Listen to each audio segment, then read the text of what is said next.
渴望就可能，心动就发生。本节目由酷爽带感点燃无限渴望的百事可乐冠名播出。华为全新旗舰平板电脑 MatePad Pro 5G 强光炫光，轻松大手笔。智能电混4驱，无惧雨雪湿滑。本节目由领克101MP 指定赞助播出。本节目由专业做扫描3亿人都在用，职场必备神器扫描全能王赞助播出。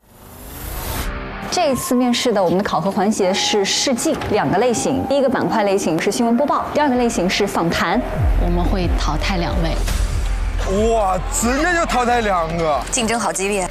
准备了啊！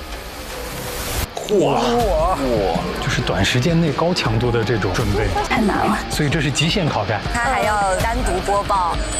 你就问影响，他有主播的意识。神舟20号集中亮相，非人灵长类。哇，真好，本身能力非常强，就可以上班。我想说，但是其实我还是会有点太预设结果。不要你去左右嘉宾的观点，以及预设一个观点。有点害怕被淘汰。我觉得不会淘汰大家的。接下来看一看访谈组表现的怎么样。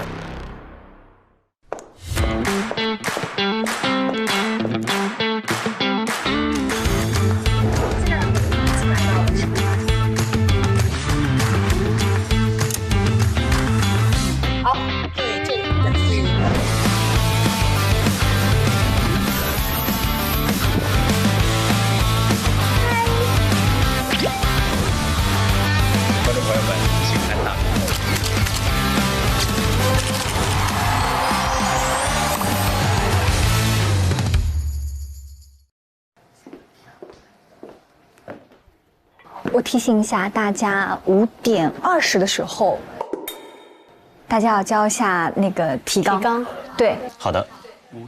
好。好的，加油。好。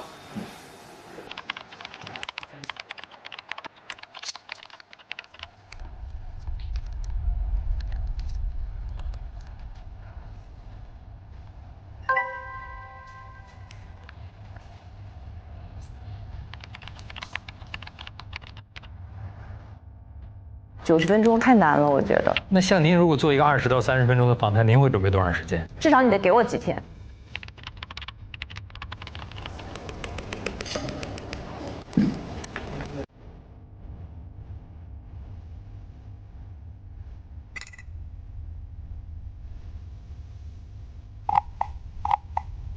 就快看他们谁能够出一些我们想象不到的一些招。对，就是如果说你是希望把这个嘉宾的最精华的人生观点都碰撞出来，我觉得是需要很长时间准备。这真的非常熟悉2位才行。我都问的又是一些老生常谈的问题。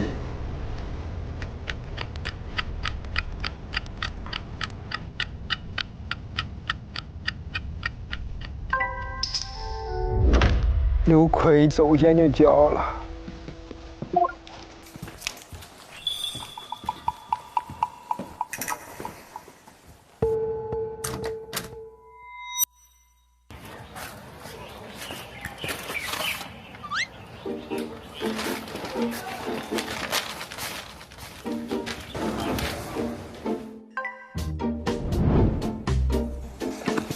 来喝点热茶。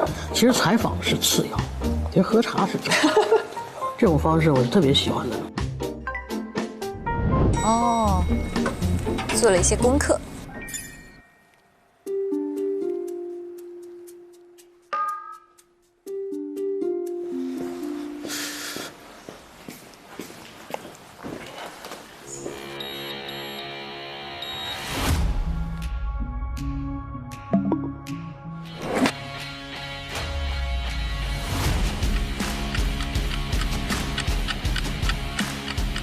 已发送。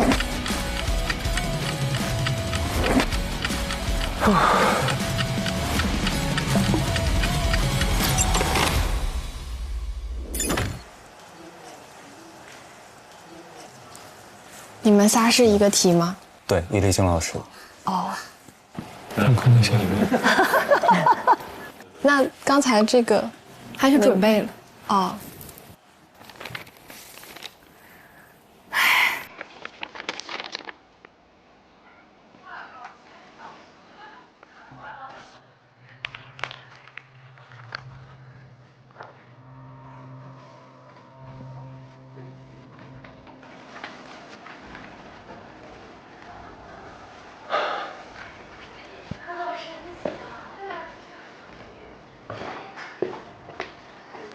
think it's a perfect place over the past few days they've been. 我觉得冯晨朗还是挺知道自己的优势的，就是优势和缺陷，就是他的访谈不一定是一个深度访谈，但是他有访谈出不一样的颜色。你紧张吗？你紧张吗？你紧张吗？我觉得我比我上一次见你的时候，我觉得你要更紧张一些。现在。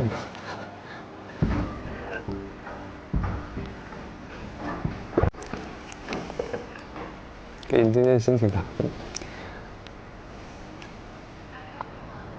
就是你喜欢做这个事情。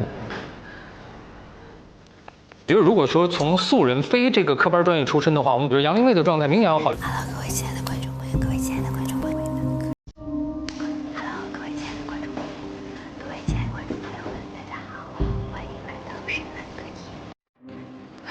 越临近越紧张，找点事练一下，用旁观的角度看他们的故事，用旁观的角度看他们的故事。欢迎收看《旁观者清》，我是庞真。庞真还给自己起了个名儿，对。哎，起名常用谐音梗。对，常用谐音梗。距离上一次见田儿姐，其实已经是7年之前了。当时对自己的生活状态是满意的吗？怎么去处理职业上的纠结和选择？现在正好也是毕业季，如果要给弟弟妹妹们一些建议，有什么宝贵的建议吗？这是我最害怕听到的问题。对 ，me too。对。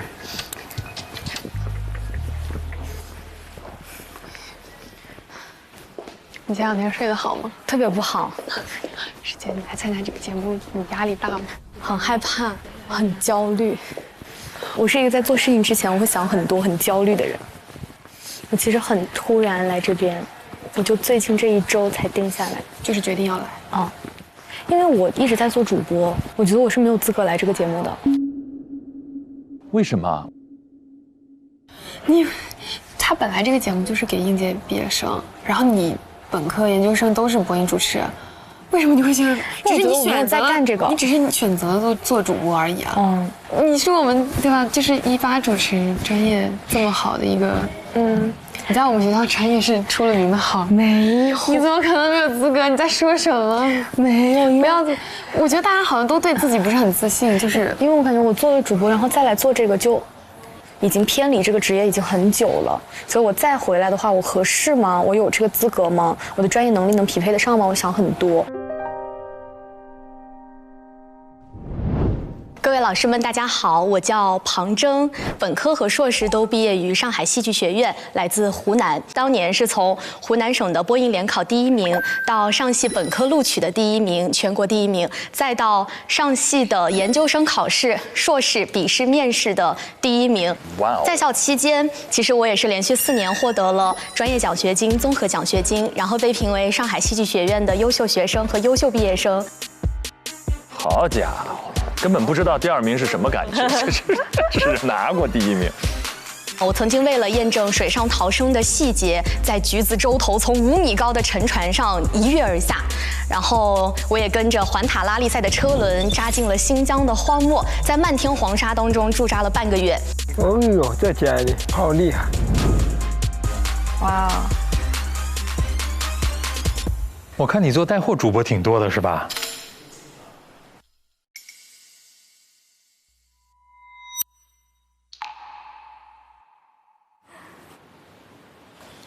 对，我近几年来都在做带货主播。你是签的 MCN 公司吗？还是自己在做？没有，就是自己打零工。我就觉得挺奇怪的，因为你的经历18年到22年都比较传统的做主持人啊、出镜记者，然后突然到了22年就变成带货主播了，为什么突然转行了吗？就是。因为2022年的时候，我爸爸生了一场病。当时因为我没有办法回老家去帮忙，所以我就想说，那我提供一些经济上的帮助，所以我就走出校园，然后开始赚钱。在那个关口，我觉得我也不能只顾着自己说啊，我要去追梦，然后就不顾家庭的困境，或者说我就不顾现实的一些各种因素，然后我就执着的做自己想做的事情。我觉得当时对我来说是面临着一个很艰难的选择，就是我要不要当带货主播去开始赚钱。在我心里，我感觉这个没有回头路。挺棒的。爸爸现在身体怎么样了？我爸爸已经离开了。不好意思。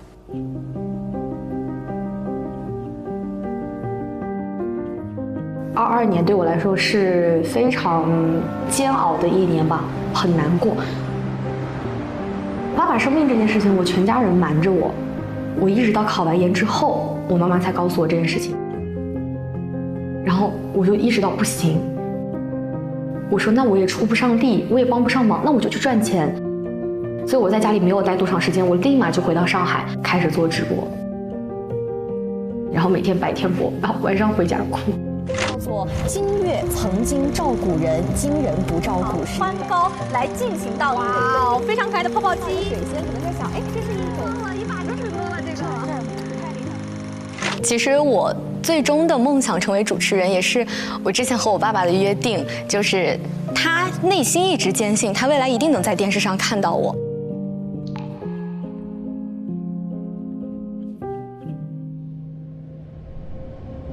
反正努力过了啊，就不会有遗憾了。干就完了，干就完了。不后悔。用旁观的角度看他们的故事，欢迎收看《旁观者清》，我是庞征。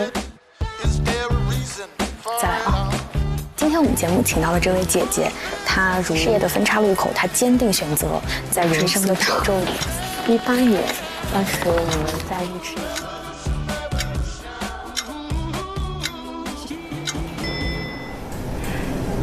很离谱。Hello， 姐，师姐好，我是那个这次的那个助教冯琳。听说了啊？梁田来了，梁田是冯琳的师姐，中传08播。谢谢老师带我参观贵单位。哎呦，不敢。哦，大家好。梁田姐 ，Hello， 哎，好有亲切感。嗨。我们直接从这边上吧。呀，这两位是？这两位是我们其他的选手。的选手，对。好，加油！好，谢谢，拜拜。那家人们，那个梁田老师那儿已经进去了。已经开始了吗？我刚在那个小会议室有看到一个大投屏，然后就被赶出来了。什么玩意儿？投屏？对。哦。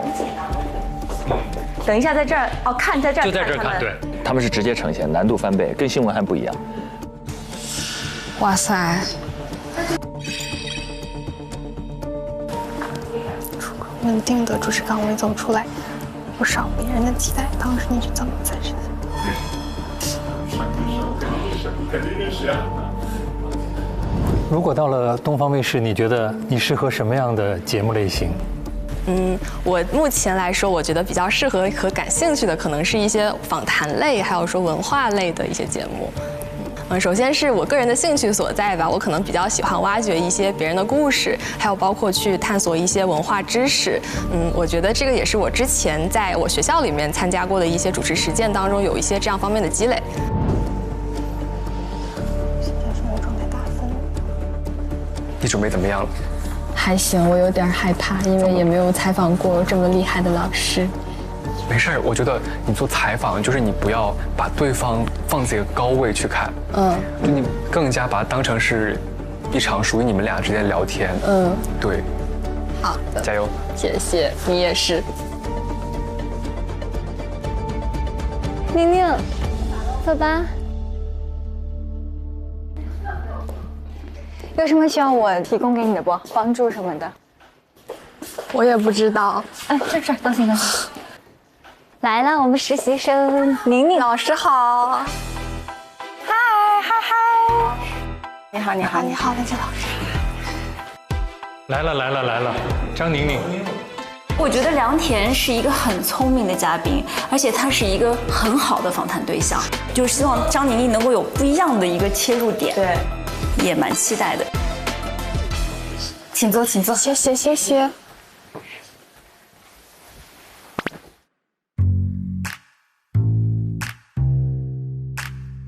OK。梁田，我该做还是不该做呢？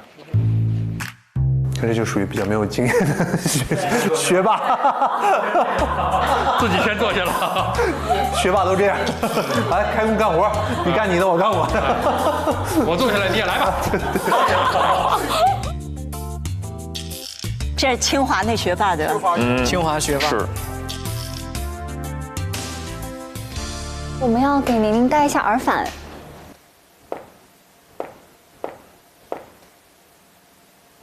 哎，对，看看你戴哪个耳朵，看你哪边方便，我都可以啊。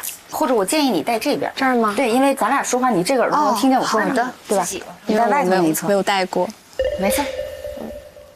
导播老师会在耳返里跟你试音，有问题随时喊我，在旁边。导播老师在那边。张静宁是吧？对，听得到我说话吧？可以。好，谢谢。耳返里跟你对话。好的。大概看一下你的机位，基本上这台是你的单人机，这台是梁田的世界单人机，然后这台是你们俩的双人机位，机位上哪个亮红灯就是哪个正在拍摄。好。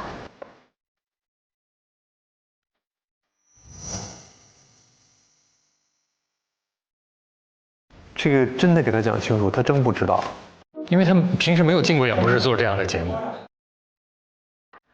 他如果经验没有那么丰富的话，他要同时照顾导播、照顾机位、对，照顾被访者，还要想自己的思路。那关键被访者还特别有经验，而且这还是直播，4个导师坐在第2现场看着，我天！我来试一下吧。我声音响吗？会影响你吗？我觉得我自己的声音有一点大。稍等啊，我帮你调一下啊。好，谢谢。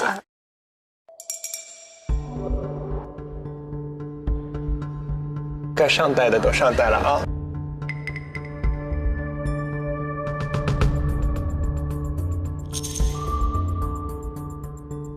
完了，我告诉你，他又进入了那种我觉得最可怕的那个访谈状态，想自己的，就是在背自己的稿子，对，要命了，简直。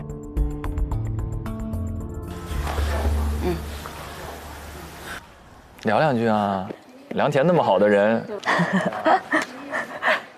对，应该先简单的交流一下，对，缓和一下，对。他怎么被晾在这儿了呢？宁宁也没有寒暄一下是吧？时间。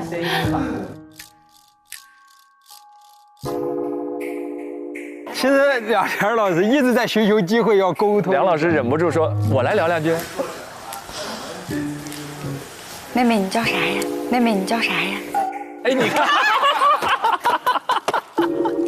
我叫张宁宁，张莹莹，宁静的宁啊，张宁宁 ，OK。你北方人吗？不是，不是啊。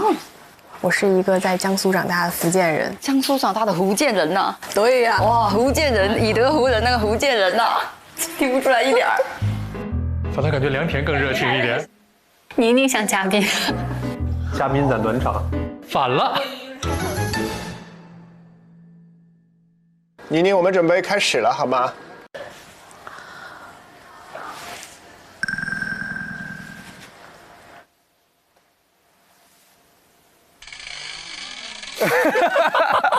这个画面好好笑。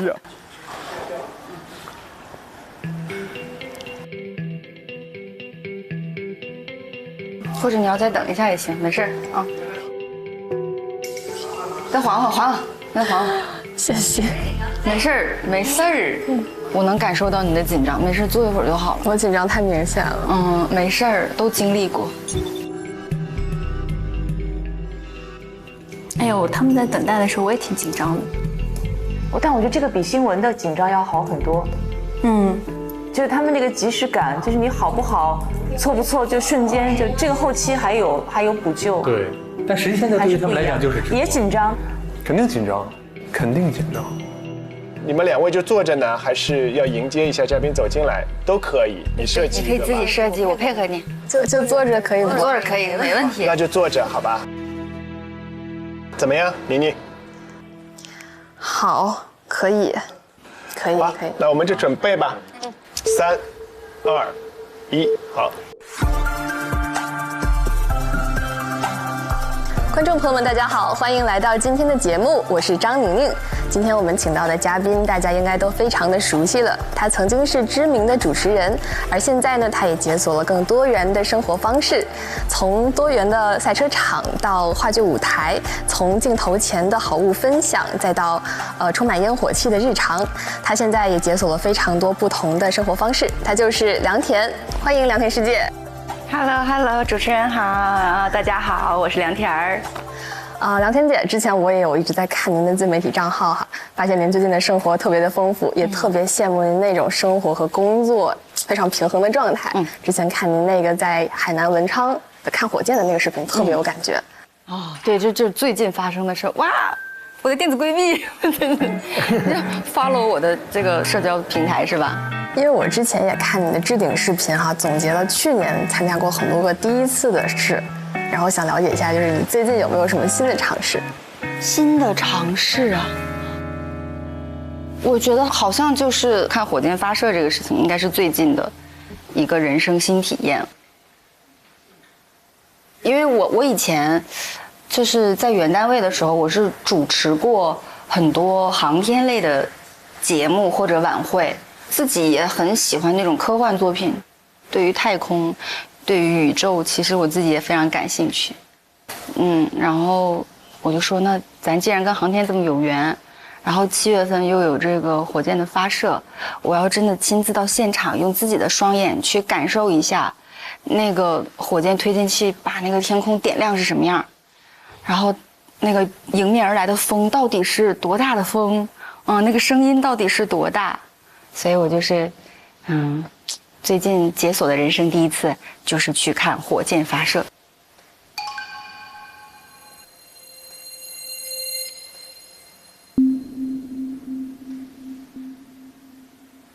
而且我们那天就是晚上还下了点雨，所以当天火箭发射之前，那边上居然还有雷。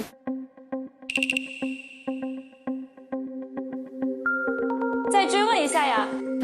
然后你就是哇，还有一些意外收获，就是你会看到那个火箭与惊雷同辉的感觉。其实我也特别好奇，就是您在尝试这些新的东西之前有没有一些准备？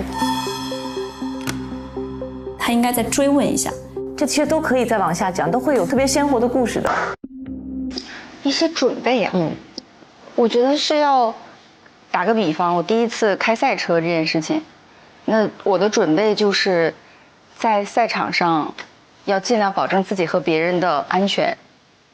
那我就会提前去，比如说网上去学习赛车的基础知识，然后我甚至可能要了解一些他们的那个机械原理，然后那个赛车的组成构建，然后包括过弯的话，我要怎么抢这个身位。那理论准备会更多一些吧，尝试新东西的时候，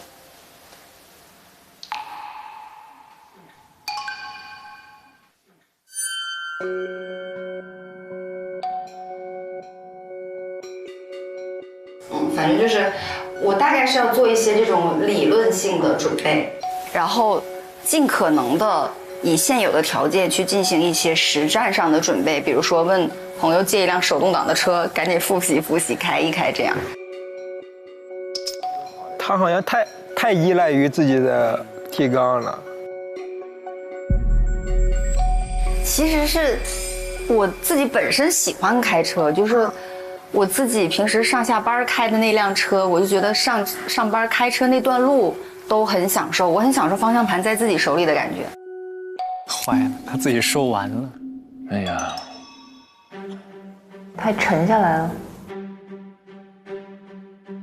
整体的节奏感不是特别好，基本上是梁田自己接着往下说的。对，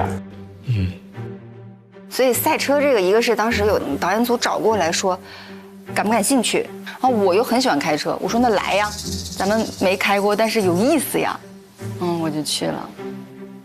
那这样既是赛车，又是做自媒体，还有时候演话剧，您觉得这个跟之前做主持人的时候的状态也很不一样了？对，确实是挺不一样。因为我觉得主持人像是钻石，它有很多面，钻石自己是不发光的，它是折射别人的光。他的问题就是他的边界感太重了。所以我觉得我原来做主持人是，我要努力修炼自己，然后把自己打磨成一个钻石之后，折射我嘉宾的光芒。但是我出来之后，比如说演话剧，我就会觉得，哎，你在舞台上你得自己发光哦，你就是你这一趴的主角，你就要自信的亮出来。主持人的时候是光而不耀，但是你做话剧演员的时候，你就是要闪耀全场，就自己也要发光。他最大的问题不是想着下一个问题，而是没听。他没进入到他的世界。对，但幸好是聊天啊。梁天太善良了，已经自己不断的往外拓展了，给了好多口啊。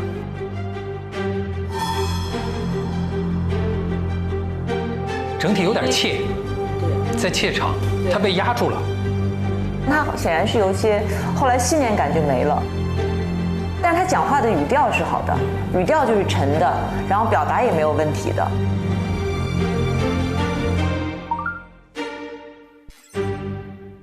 作为我们职场新人来说，也有过很多被别人的期待捆绑的时刻。梁天姐能不能跟我们分享一些怎么样去解绑的小技巧？我觉得人生遇到坎儿的时候，能拯救我的只有自己。别人愿意看见你的时候，你就感恩。但是我觉得最重要的是，我要被自己看见，我要看见自己。还有就是你选的路，跪着也要走完。其实有几个问题很好，解绑，对，解绑那个是不错的。还有就是走出舒适区以后，你会不会纠结？对，因为我是一个告诉自己我要活在当下的人，不要为还没有发生的事情过度担忧、提前焦虑。那会不会给自己设定一些小目标呢？目标会有，但是那些很关键的 critical moment， 他应该再追问一下。就我觉得他没有追问。今天和您聊了一路，其实我印象最深刻的反而不是您之前做了很多光鲜的新尝试，而是说在这些尝试背后的一些选择中的纠结和已经知道自己要什么的那种笃定。也非常感谢梁天姐今天愿意把这个冒险背后的这些故事都来分享给我们，也祝屏幕前的各位都能够一步一步的找到自己的热爱，一步一步走出自己的精彩。那我们下一期节目再聊，我们下次再见，拜拜，拜拜。好，可以，好 ，OK， 谢谢。聊。我有一种张宁宁终于结束了的，她自己有一种终于结束了的感觉，解脱了的感觉。太紧张了，太紧张了。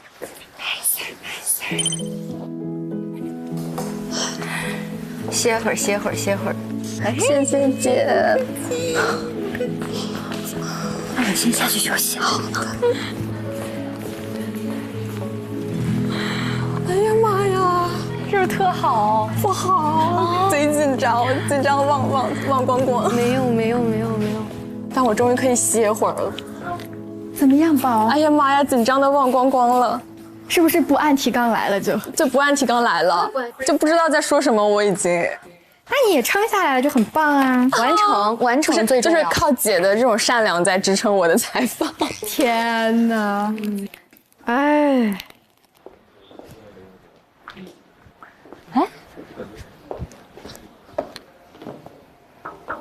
宝，可以走了。好。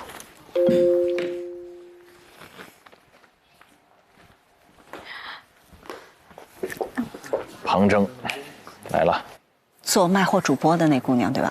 对，庞征上戏，本科第一，硕士第一，但后来家庭遭受变故，主播了3年时间。哇，在演播台上访谈。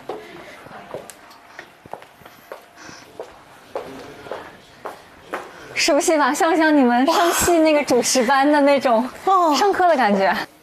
特别的有仪式感。我先坐一下。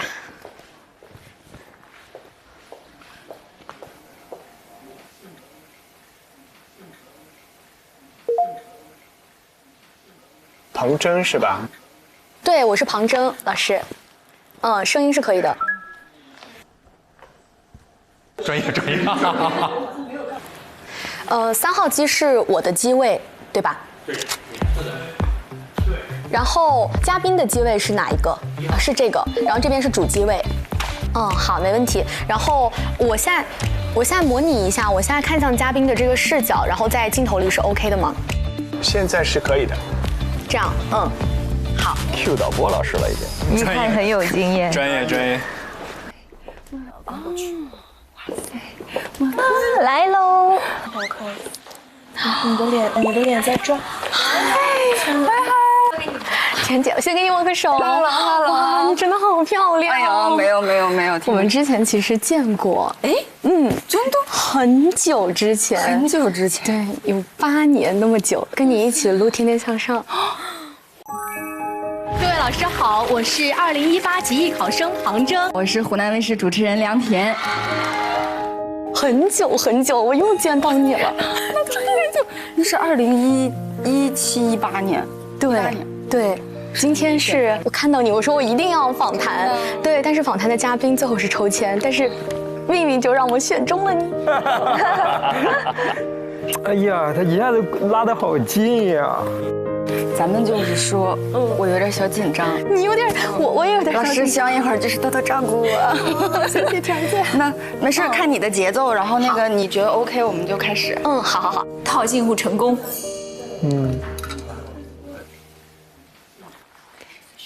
开始了。他要先站着说呀。他要先个开场，然后把嘉宾引进来坐下。我们可以准备开始了。导播老师，您要先倒数吗？准备，3、2、1，好，说话。用旁观的故事看他们的生活，欢迎收看《旁观者清》，我是庞征。今天我们节目请到的这位姐姐，她如梁上清风拂话筒，田上春生入境来。哎呦，良田的带出来藏头的。在角色的分岔路口，她坚定选择；在生活的褶皱里，她解锁鲜活；在成长的道路上，她步履不停。相信大家已经猜到了，她就是良田。欢迎田儿姐！哇，欢迎来到我们的节目。你好，主持人。主持人好，田姐，请坐。谢谢。然后你就怎么舒服怎么做。好的，其实我们今天这期节目会有2个关键词，一个是主持人，一个是选择。我觉得在我知道你的这么多年以来，我觉得其实你面临的选择是非常多的。然后我想说到的今天的第1个选择，其实是有关于职业，因为现在正好也是毕业季。那在毕业的时候，你有没有遇到过就是职业上的纠结、难题或者方向的犹豫？我其实大4那一年，我们这一届就08播本这一届运气特别好，碰到了很久没有再开启举办的央视主持人大赛，就是相当于央视的老师们也看到了我，然后呢，但是湖南台的老师也看到了你，然后那个时候当时还没觉得说这样还由得我选，我说我何德何能让我选，但是因为湖南卫视的那个其他的机会也特别多，甚至你可以去拍戏或者干嘛，我就觉得太好玩了。我骨子里面是一个玩心有点重的人，感受到了。对，但其实这是一件很好的事情，我愿意去未知更多的地方。所以其实当时手上抓着各种各样的 offer， 然后湖南台是你心动的 offer。是的，这个总结非常到位。说到他们耳朵里听得好羡慕啊。聊天现在心里也是比较舒服的。对。但我当时就是。其实爸妈是想让我读的北京，因为就觉得城市嘛，父母的愿景可能更希望孩子是更稳定的。那比如说别人也会给你建议，然后家里也会有他们的建议，你是会更加听自己的想法，还是会更加去接受别人的建议？我会听自己的，但我觉得，我幸运的地方在于我的父母非常尊重我的想法，他们只会，给建议。但是不会左右我做任何决定，所以我说我的精神堡垒的建立，我的爸妈是2个非常重要的支柱，给予了我非常大的自由。就永远你回头看的时候，他们永远在那儿，然后支持你做什么，想干什么。那我要再想问一个问题，就是2023年也是一个很重要的时间节点，因为当时你发布了一篇长文，然后离开了工作11年的湖南台，你做这个决定是很艰难的，还是说其实你已经有做过规划了？我当时决定要离开，做这个动作，其实在这之前我是经过了很长时间的思想斗争反复，因为确实我的原单位真的就是像家、像亲人一样的存在，但是我自己内心还是那个有点躁动的那个喜欢探索未知的那个劲儿又出来了，我就说人就是来体验的，咱们可以再试试，胆子大一点，相对于确认，我更喜欢未知，我当时写那个长文的时候，我真的用了很久。我记得非常清楚，我6月11号发的。对，我头天晚上就是大概用了半宿把那个文字写完了。真的是边写边哭。很难以割舍的情感，真的很难割舍。但我是那种做了决定我就要勇往直前。我刚刚听下来，其实你在做人生的选择的时候，虽然你会有自己的考量，但其实当你决定要去做的时候，其实是非常果断的。对。我觉得当时你的感受可能和现在的我是一样的。当我对这个行业有最初的一个认知的时候，我是看着你的节目和你现场同台参加节目，然后就是一直对我有非常非常深的影响。但今天其实你说的这些也很深刻的影响到了我。然后如果说要你对着现在正在看节目的，或者说他们可能同样面临着生活当中很多的选择的这些弟弟妹妹们，你会给他们一些什么样的建议？首先，一定要正视自己所有的情绪。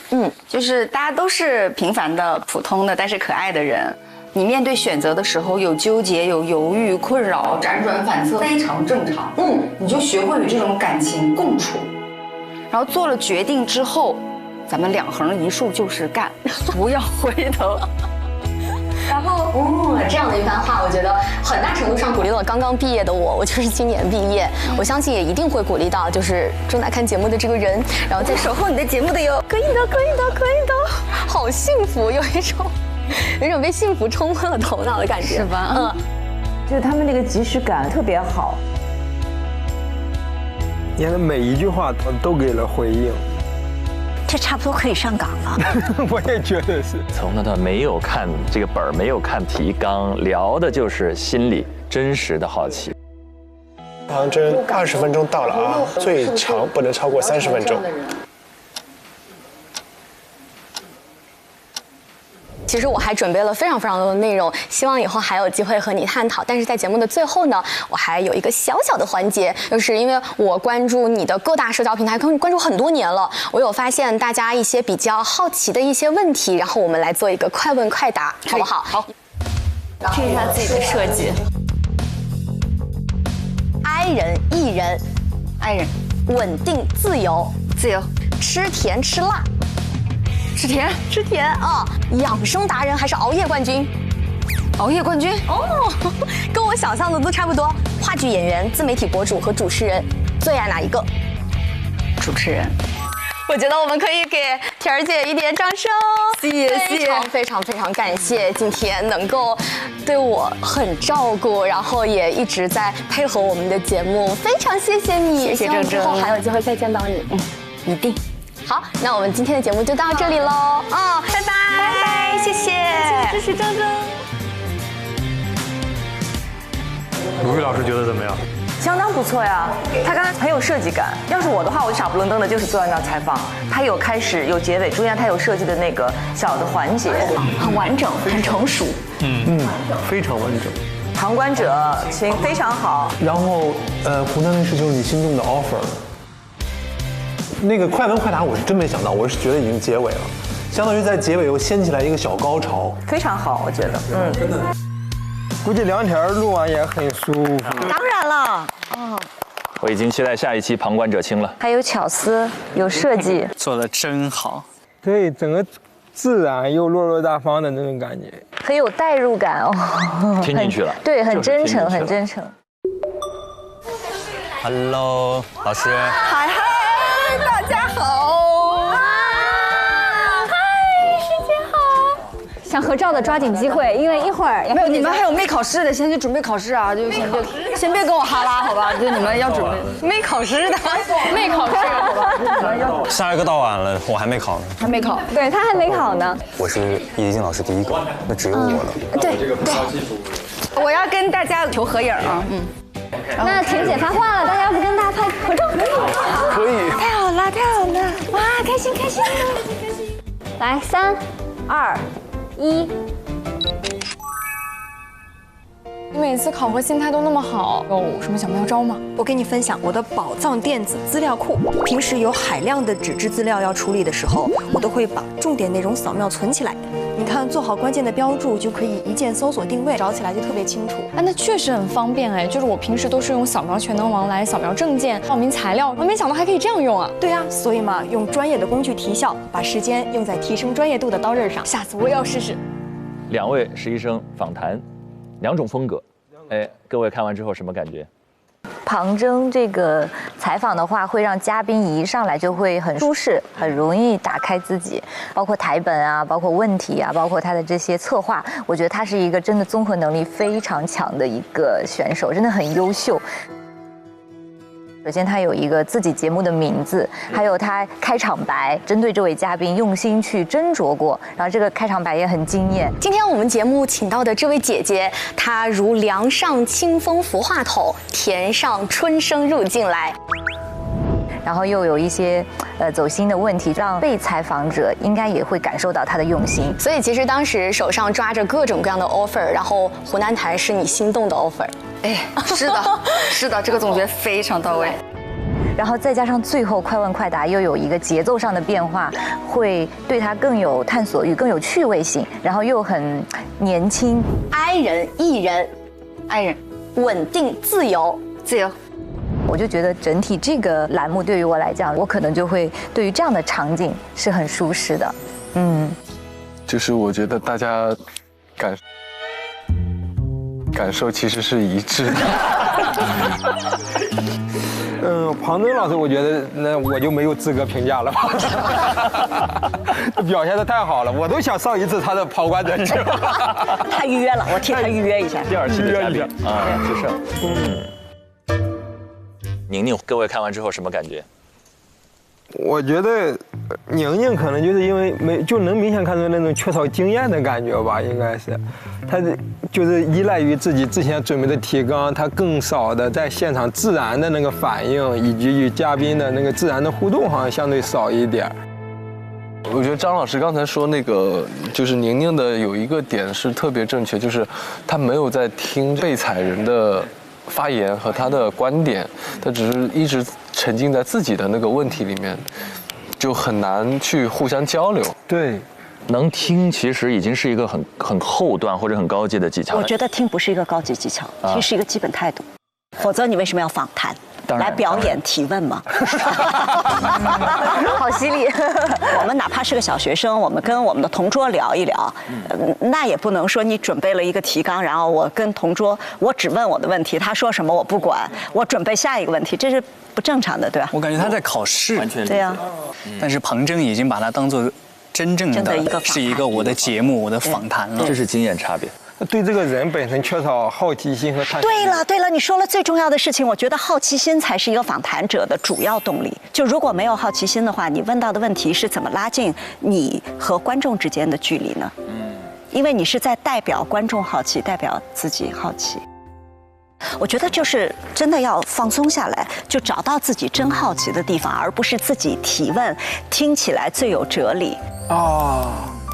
我完全赞同全林老师刚才说，对一档访谈节目来说，其实对访谈者的尊重和真诚的好奇是起点。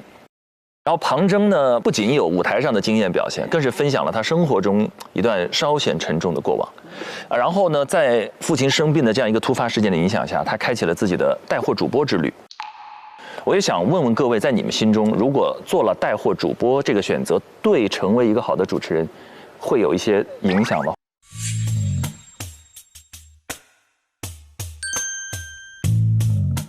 就是其实带货主播和主持人，他只是两个行业，他这样一比，感觉好像主持人是一个高大上的一个职业，仿佛分了高下。我是不承认所谓的鄙视链的。我还真的做过带货主播，我卖过一阵书哈，然后呢，我必须得说，当卖货主播特难，特别难。对。带货主播是，就你一边看着屏幕上的数字，每5分钟一变，然后根据这些数字，你知道说此刻我要运营哪个数字，我是要让观众更多的停留，我还是要增加互动，我还是要 ECPM 把这几单货卖出去，要不要加附带，要不要加互动，就是你脑子里有一大堆的自己做决策，就都没有一个导播，然后这个时候你还要持续的说话，情绪还要顶上去，你情绪掉，代谢人数就掉了。所以在这个意义上来说，带货主播非常的难，谁看不起谁呀？我必须得说。对。但是我也要客观的说另一件事儿，就是一旦做了带货主播，其实就会更多的人记住你做带货主播的样子。如果你想得到一个平台 offer 的话，一定是受影响的。就像其实你们演员说，如果上真人秀上的太多的话，会影响某些角色，是一个道理。我觉得它客观存在。而且我感觉带货主播其实很像以前那种电视节目的购物主持人的那样的一个身份角色。对，哎，你站在主持人的角度，他们有某种性质上的差别吗？其实他们还是有某种性质上的相近的。就拿我们老师的话说，这类节目应该叫生活服务类节目主持人。对，所以带货主播其实和就是那一类节目的主持人还是有很强的粘连性的。庞征，我认为他的这个带货主播的经验，其实对于他的访谈也是有很大程度的帮助的。对，因为像全林老师刚刚也说到了，就是你需要非常这个清晰的头脑去控场，而且他肯定也会跟他的弹幕互动，所以他会有很强的这个临场反应能力，所以他才能够这么有自信的在嘉宾不按照台本来进行他们的访谈之下，他还能够有一个很快的反应能力。如果你去做文艺类的主持人，或者也像这种生活服务型的主持人，我认为这是他的加分项。对，他们确实有一个共同的身份是公众领域的表达者，他们在目标上和路径上还真有不同。但我还是认同刚才子琪说的那一点，它并没有高下之分，它只有方向上的差别。那么都说到这里，咱们就上链接。没有了，我们不是上链接了，我们要上易立竞老师了。刚刚的访谈，梁田老师2波已经看完了，对不对？接下来上易立竞老师，我说实话没上，我已经有点紧张了。我不知道3位紧不紧张，那我们一起来看看好不好？易立竞老师的访谈。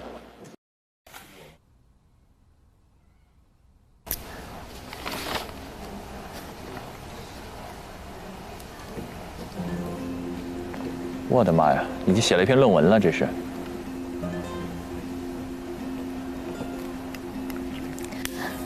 然后一个有趣的话题啊，就是网络上有一些网络还有一个有趣的话题啊，很多网友。我想问一下，你刚才入场的时候，是你们一坐下来就立马开始说话了，对吧？你可以自己设计。我是这样子的，我上去，我在那里已经把我想要做的事情都做好了，然后挑儿姐她这个时候来了之后，我在台下跟她简单沟通了几句，然后她也好了，我也好了，然后我跟导播就说，我说坐下来，然后我说可以开始了，她倒数，我开始。明白 ，OK， 就是我放轻松，我现场跟他没有问题，因为我不想让他看到我太久，就不想有那个启动的方式，我怕有这个调性就难进场域了，就主要是跟易立竞老师，主要是这个情况。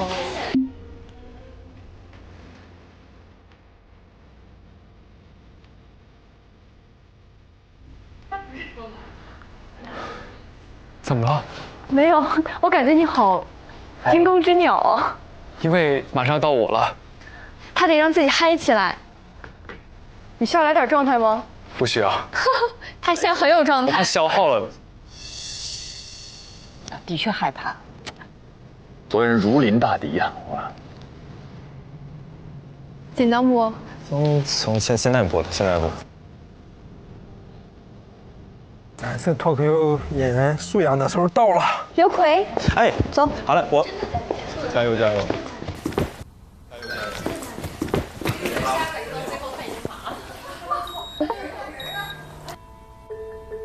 人呢？人呢？急死我了！快点儿，快点儿，快点儿！倒数3秒就好。嘉宾老师在场的时候，咱们放下手里的事先走，行不行？你先上，我给你接，好不好？好嘞。你去吧，你去吧，我给你接。好嘞。帮我倒到3/4，谢谢。好。你可以试下镜头。老师，下一位实习生来了。来了。上来先是刘奎。易立竞老师也是一个采访的老法师啊，那是。所以这个面对老法师确实挑战挺大的。我跟你快速说一下，3号拍这儿，1号拍这儿，2号是打拳。好嘞。然后核心主要还是跟老师之间。对，哪个灯亮就是哪个机器在。好，明白。那个刚才庞征他帮我拿过来，谢谢。然后耳返你跟老师对接带一下。好，我现在对接一下。我先去接易老师。这个水位够吗？可以吗？好。哟，要道具。还是什么？我猜是百事可乐。哦，泡了茶。哦。好，老师，我这是 stand by。你是坐哪个位置？我现在这边，就是我面对的左边。好。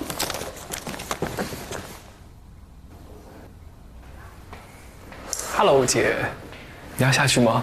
我正在等易老师。好的。你是易老师第几位？第3位，最后一位。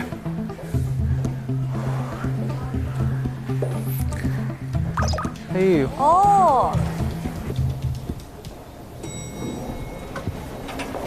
易老师你好，介绍一下，我是东方卫视主持人冯琳。哦，这次我是实习生们的助教，今天带着您一起上去。好。然后这位也是我们其中的一位实习生。好，我们待会儿见，待会儿见。一会儿他会跟您访谈。哦，你好，一会儿见。好，拜拜，拜拜。好，那我们这走。哦，他是来打个招呼。对，挺会把握机会的。要去，先留下印象。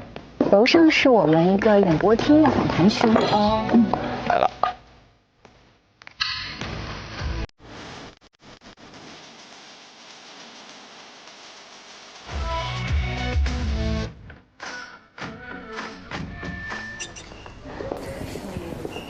这位是我们今天第1位跟您访谈的实习生，你自我介绍一下。你好，你好，叫刘奎，奎奎就好。哦，你好，奎奎。是今天的这里的实习生，跟您进行访谈。好。然后这里是为咱们准备了一些茯苓的饮品，茯苓黄多薏米，看您比较喜欢养生。哦，做了这么多功课。就是我们其实时间不长，我就是看了一下您自媒体，然后以及您20年跟7月份在您节目里的访谈，您2个小时喝了3壶茶，我看水果茶都是，然后看了一下您养生的秘籍，也学了一点。哦。对，就是可能稍微有一点点烫哈，然后也等辛苦了。尝尝。是我喜欢的味道，有心了。刚才李沁说的最打动你的小细节啊。其实咱们算半个同行，您知道吗？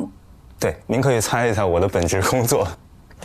那你是什么记者？不是，我其实是脱口秀演员和编剧。哦，在这半边等着呢。对，在这半边。对。好，那脱口秀演员对，咱们属于半边。属于半边了。那我们俩要是在新闻行业你再能够考核通过的话，是2个半边合成一起。合一块儿了，合2为1了。我们就同行了。对，其实我刚才抽到就是说跟您一起访谈的时候，我当时第一反应，我真实的第一反应是，易立竞他访谈我访谈他，我真的第一反应是这个。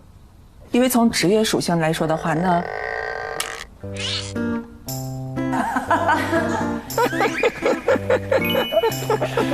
都跳他了，镜像神经元，不由自主。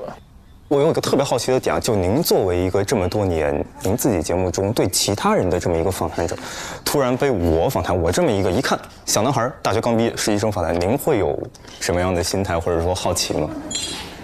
好奇就是说。什么时候开始？他没有开场白，然后开始了。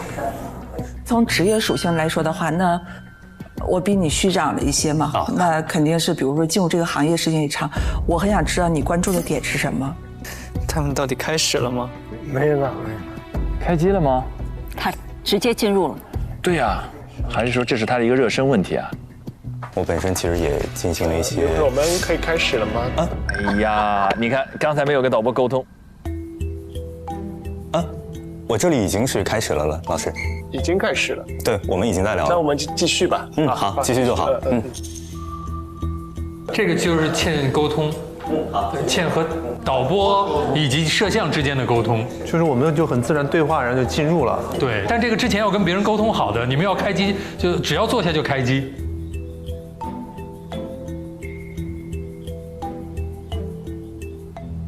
那，哦，他是没开始呢。对，那其实我在我上学的期间也看了您很多的节目作品访谈，我非常喜欢您的访谈风格。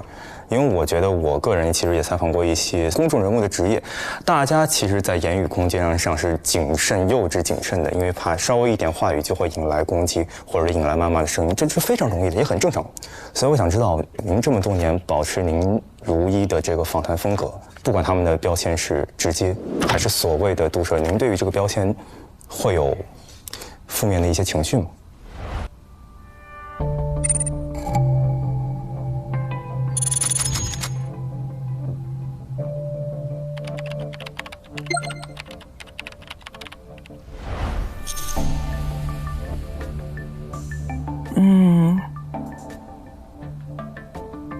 负面的情绪，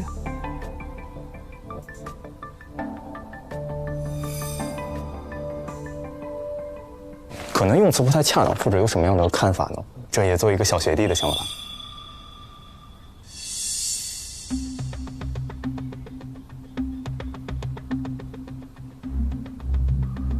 我在传统媒体做了很多年嘛，所以当现在这个时代来到自媒体时代，然后我都甚至不知道哈，我不知道我这么问恰不恰当，就是你说你看过我的采访，是看过我真的完整的采访，还是短视频营销号剪辑出来的碎片化的采访？漂亮，好问题啊。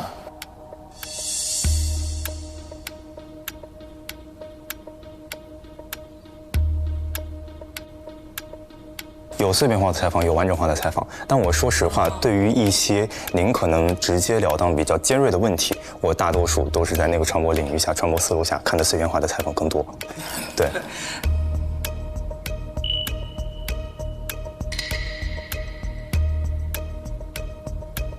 对，那如果通过那个的话，就是因为我也没有想到说，我们作为一个传统的媒体人，有一天会被这样去解读。刚开始的时候会不解，因为包括一些词汇的话，就是现在都不是我们理解的那个词汇，比如说犀利啊，在我们那个新闻时代，犀利这个词，如果有前辈说你犀利的话，那是对你的盛赞，我们甚至在孜孜以求的去说能够达到这一个状态。但是现在就是短视频营销号上对你说的犀利，其实是在贬损你，对，定义成了一种情商低，甚至是作为主持人、作为一个人的一种缺陷，甚至到了这个地步。它有各种各样的，反正都是矮化你。我觉得他可能有一个预设的答案，但是没得到，就不停的，就是对，没有从他的嘴巴里得到。有点像下午连线的第二位。对，就是你一定要同意我的观点，或者一定要说出我预设的答案。真的啊。我们其实以前做新闻的时候是一个，就是类似于一个工匠的状态，是一点一点的去往前进，一点一点去攻克一个题目。但是没想到到后来的时候，大家就是为了博流量，把你的采访然后东拼西凑，再加上一些恶意的引导，然后夸贴上几个标签，那是大众喜欢看的可能。但时间长了之后，你发现哦，原来时代已经来到了这样的一个碎片化的自媒体的，然后在某些时候甚至说流量为王的一个时代，所以我当时很不接受，很困扰，然后迷茫、失落都有过。我觉得易立竞已经尽可能的配合了，给出了有关的答案。因为我也看到过您在南方周末呀，他们当时也讲，像南方周末他有一篇新年致辞，我觉得跟此情此景特别的相应，他就总有一种力量让你泪流满面。他说了，直面真实的人群是坚强的人群，直面真实的民族是坚强的人。我觉得无论什么时代，无论是当时那个时代背景下扎根于时代，还是说我们现在媒体飞速发展，信息纷至沓来，仍然由您这样的新闻人，由您这样的深度访谈记者去坚守这一份真诚，我真的觉得太敬佩您，太棒了。所以我谢谢。所以我想，不管是电视机前、镜头前，还是想作为小魏，您非常衷心的，就我个人的感谢，因为我家里人也做。不，没事。你太客气了。怎么突然？这是一个收尾语吗？这有点尴尬了，此刻。因为我家里人干这行，包括我的哥哥，他也是一名记者。他为什么问完每一个基本我觉得要问问题的时候，他又收回来去讲自己的经历或者某一些？我看到一篇报道，我个人感觉，我猜测啊，可能是您在过往的职业生涯中很危险或者印象深刻的一次经历，就是当时河南的那个村。您当时去回访的时候，您打车打到了一辆黑车，然后把您拉到路口，说不给钱就别想，然后一问10块钱。加钱，立马加钱，没有任何犹豫的。到目前为止，我觉得好像刘奎说的比易老师多。他说了有1分钟了，不止，我觉得不止。他的表达就会更多一点哈。这些故事是不让伊丽静来讲的，因为我觉得我总想坚守点什么。我其实并不是因为不想做这个行业而抛弃这个行业，而是当时包括我前段时间在北漂。是因为我有一个很好的工作机会，一个综艺主持的机会，当时去了北京定下来了，然后完事儿去了之后，在跟开录前被砍了。所以他到底要问什么？完全失控了，他已经忘了自己的身份了。因为其实我也看到了您的曾经的一些访谈，因为您当时是记者啊，但我们作为小学弟，作为从业者，我觉得那是一种坚守的勇气。你们听得清楚吗？确实有点听不清楚啊。我是小迷弟小学弟，我都没听清楚。我一直听的是迷弟、学弟。刘奎的声音对我来说有点含糊，我经常听不清楚他在说话。对，你觉得含糊是对的，因为他说话不张嘴。你仔细看，他是咬后槽牙的。按照发声的角度来讲，他不张嘴。可能你们作为新闻人、新闻记者，你们会去挖掘，但是真正挖掘之后，他的唇的动程非常小，他中间这部分没有表情，就上去了或者下来，拉到路口，他的很多面部表情也很玩味啊。而且他有一个非常致命的问题，他的表情真的，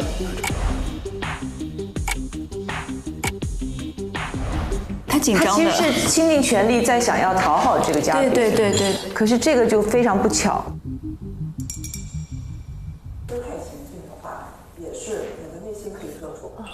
并不代表说顺势而为。你看得见吗？我看得见，我只是听得有点那个着急，我站起来站一会儿。感谢老师，好，没事。你是什么专业？哪个学校？我是学播音主持专业的。啊，哪个学校？南京艺术学院。南京艺术学院。对。你现在是？我现在是我就是本科，然后现在的话就是线下的单口喜剧演员。反转了，果然开始采访了吧？前辈都笑了。那你现在是现在还在上学吗？还是刚毕业？大学刚毕业。就是你还是热爱这件事情是吗？是想坚持的。是喜欢还是信念还是热爱？是信念。哦，是坚守吧？是受家里影响吗？成长环境的影响？不只是。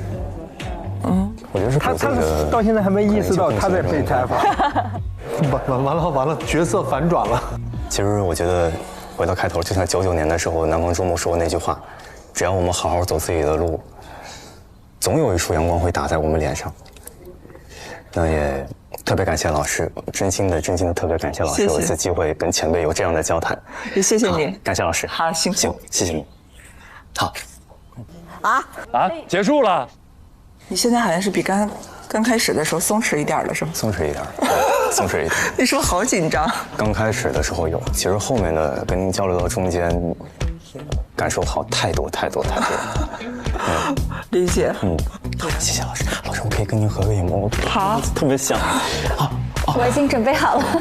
可以吗，叶老师？好，可以。谢谢。好，3、2、1。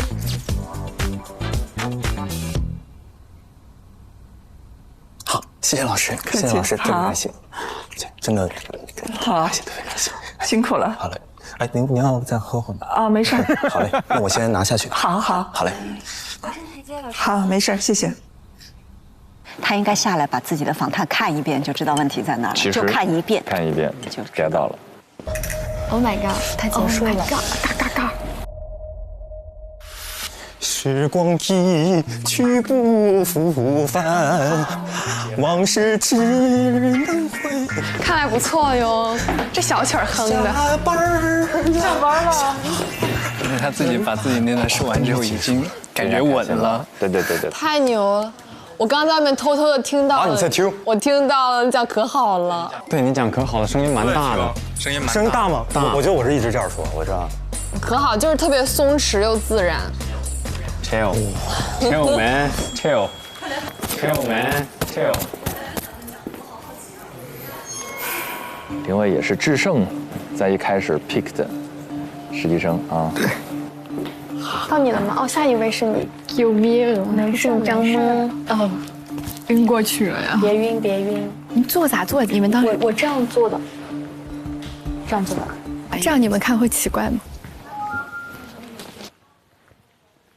我觉得会有一点哎，好像会有一点拧着，会有点拧着，那就这样啊，这样会好一点。然后你可以手放到这里，这样好看，这样好看。谢谢2位专业的意见。哎呀，怎么舒服怎么来。I got， 加油，准备。Oh my god， 我们心现在要跳出来了。没事，加油。没事，你放轻松，正常的聊天说话就行。OK。各位亲爱的观众朋友们，大家好，欢迎大家来到蔚蓝客厅。欢迎大家来到蔚蓝客厅，我是主持人杨小姐。大家好，欢迎大家收看深蓝客厅，这里是学经济的会讲故事的小姐姐。经济学你好。特别荣幸的邀请到了知名记者、主持人。老师好。下面是你吗？对，我要写章。加油！啊，谢谢老师。各位亲爱的观众朋友们，大家好！我是主持人杨林蔚。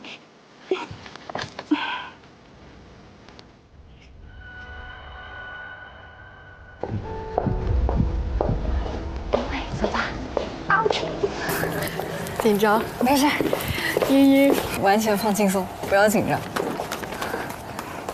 然后这边是一个时间条，到时候你在那儿采访的时候，导播会在耳机里告诉你时间进度，你自己也可以看一下大概的时间。好的。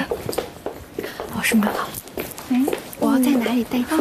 老师好，李老师，再跟老师握个手，很喜欢你，谢谢。一会儿我们就可以开始采访。好，那你先上去吧。好，坐一台阶。这个女孩很高，我刚才碰到她，她显得小，对，她小小的，比较瘦，骨架小。哎，这个女孩近看很好看，她就属于一朵雏菊，就淡淡的。我对她抱有期望。我也是，加油！杨林蔚，你耳机听得到吗？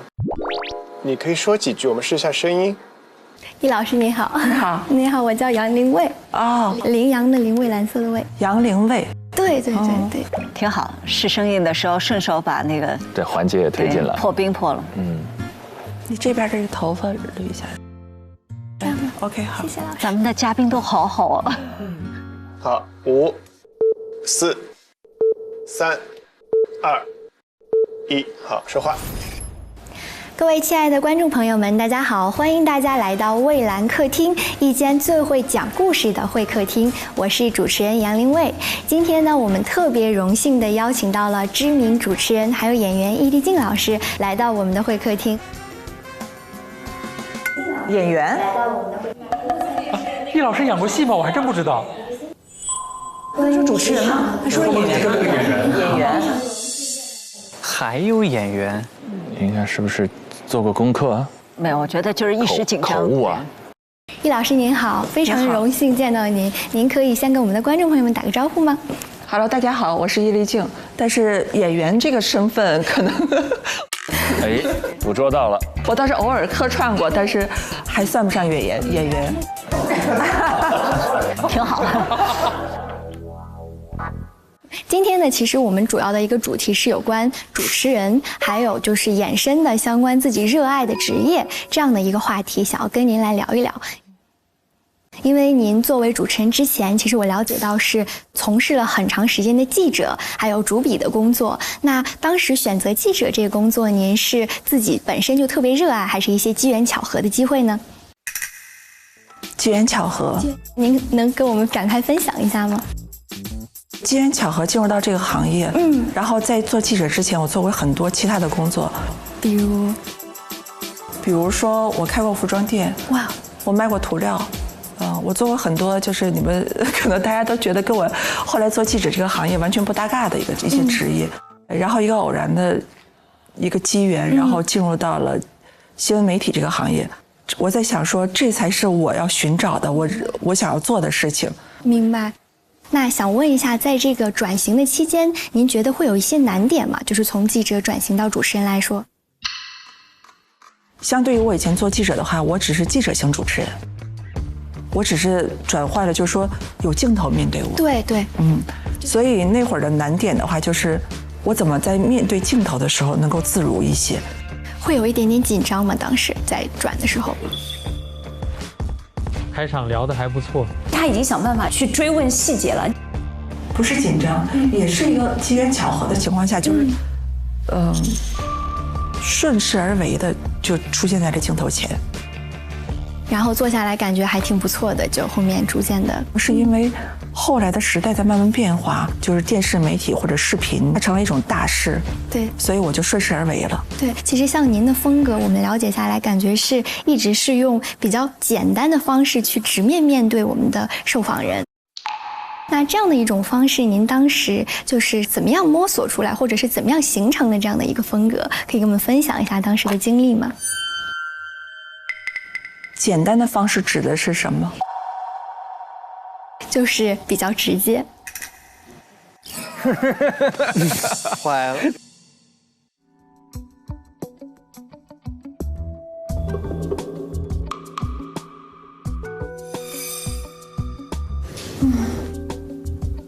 因为我是传统媒体出来的，我们做记者的话，就是你只提有效问题。对，记者的话不需要婉转。所谓现在经常提到的高情商这件事的话，它不是记者要考虑的问题。明白。就是你需要追求的是呈现被采访者的一个作为人一个个体的一个复杂性。如果你作为新闻的话，你需要呈现的是无限的接近真相。作为主持人，是不是应该让每一个受访者，或者是我们每一个观众都感受到如沐春风，感受到特别的舒适？您是怎么看这个观点的？还是您觉得其实让每个人都感受到舒适，并不是作为一个好主持人的唯一标准？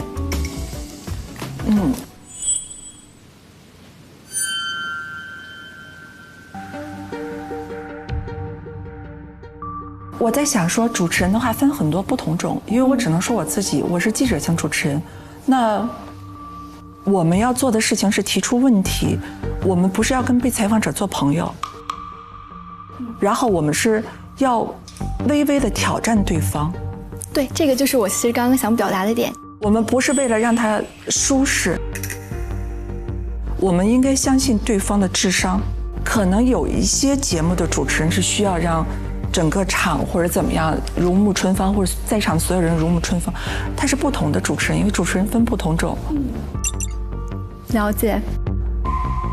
他们这些小朋友们会认为，如果我问的不够高端的话，可能对方不会觉得我是一个好的提问者，甚至带给对方一点刺痛感，让对方觉得好像被冒犯的感觉。那您有没有想过，或许这种方式会不会有一些的风险，或者是如果跟您采访的这样一位受访人，那或许在问到一些比较直接的问题的时候，他的情绪上可能出现了一些波动，就是您会在意受访人的情绪吗？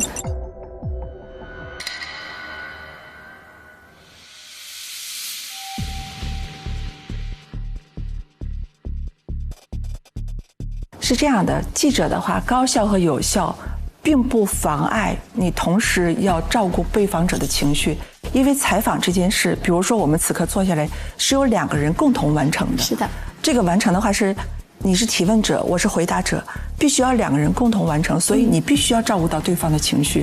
就包括比如说，我现在回答你的问题的时候，其实我也需要照顾一些你的情绪，他需要2个人一起来完成，因为我们一起答应的这个工作。对，所以他不能够说是，你，比如说。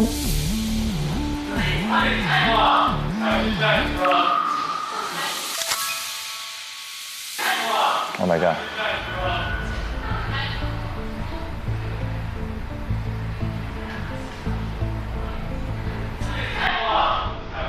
我们是还继续吗？哦，这种临场突发的情况对新人也对新人巨大。新人是这个场的主人，所以他其实是要去控的。他要拍板，这个声音到底杂音影不影响刚才的录制？刚才那边问题需不需要再来一条？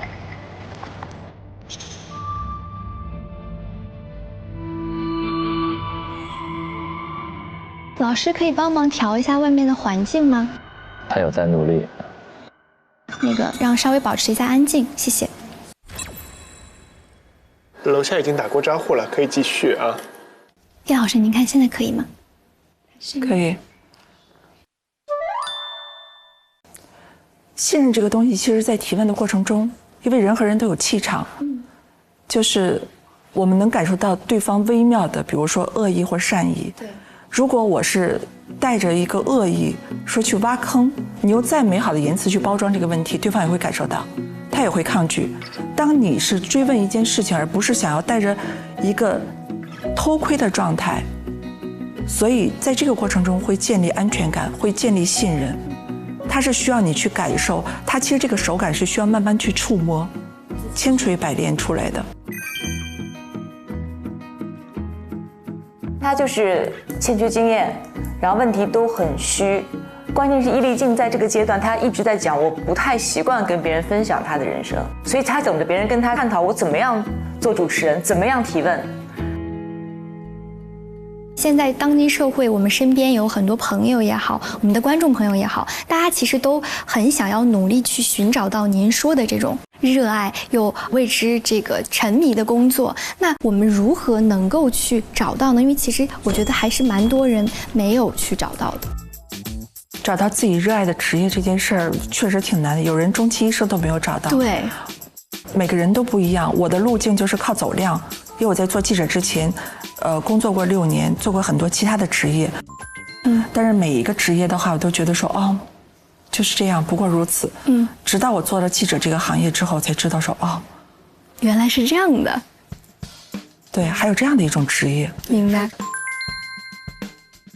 走量这个，我觉得它其实是一个比较有效的方法，你确实是可以去快速的甄别或者是甄选，自己这个不同的赛道适不适合自己。但是这个会不会有一个沉没成本或者是试错成本的问题呢？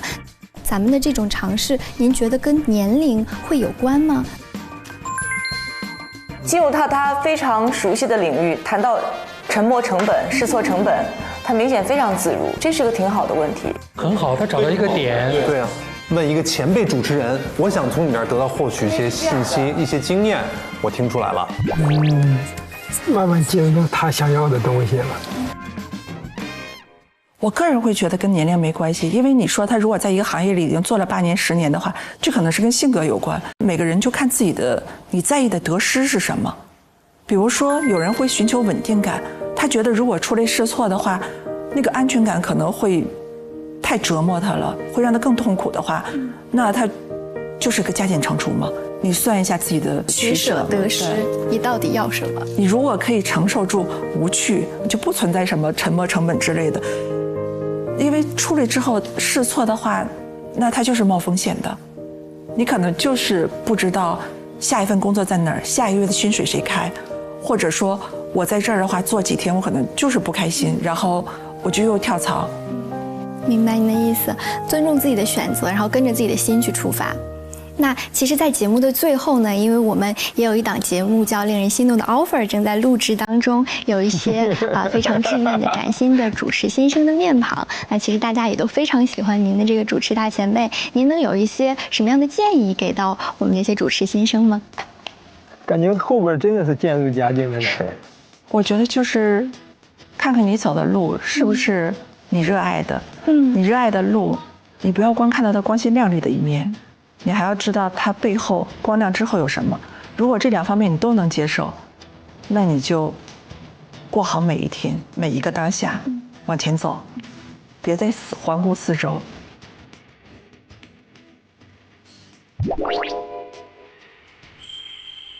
我还是有一些就超乎我的预期。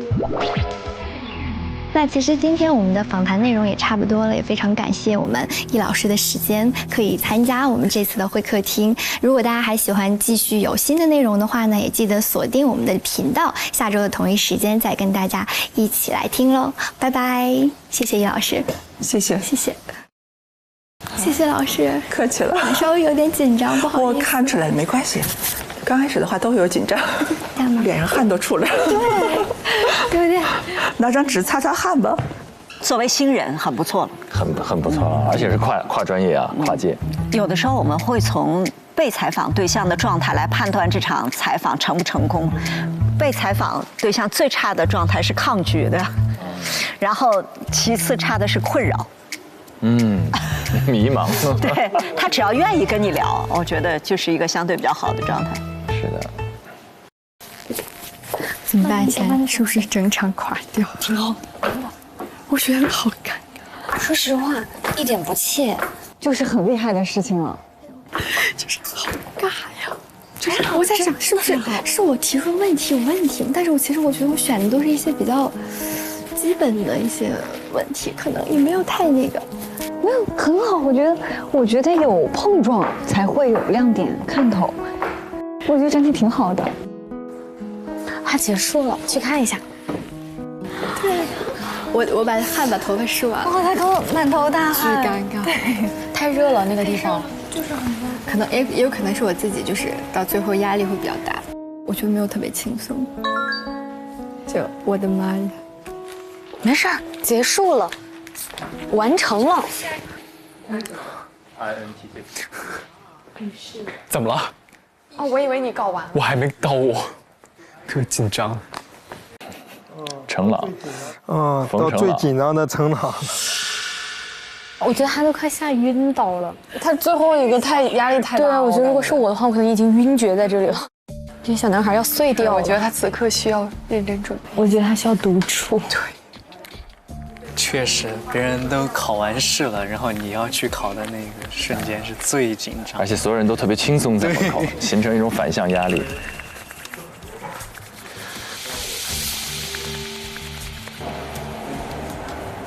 老师们好，我叫冯程朗。拿的那个玩偶是什么？哦，这个是我的一些小挂件。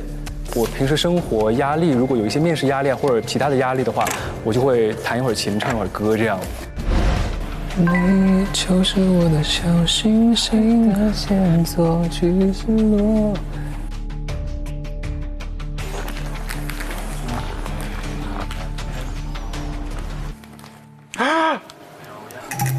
他怎么了？他下来了，那就是我了。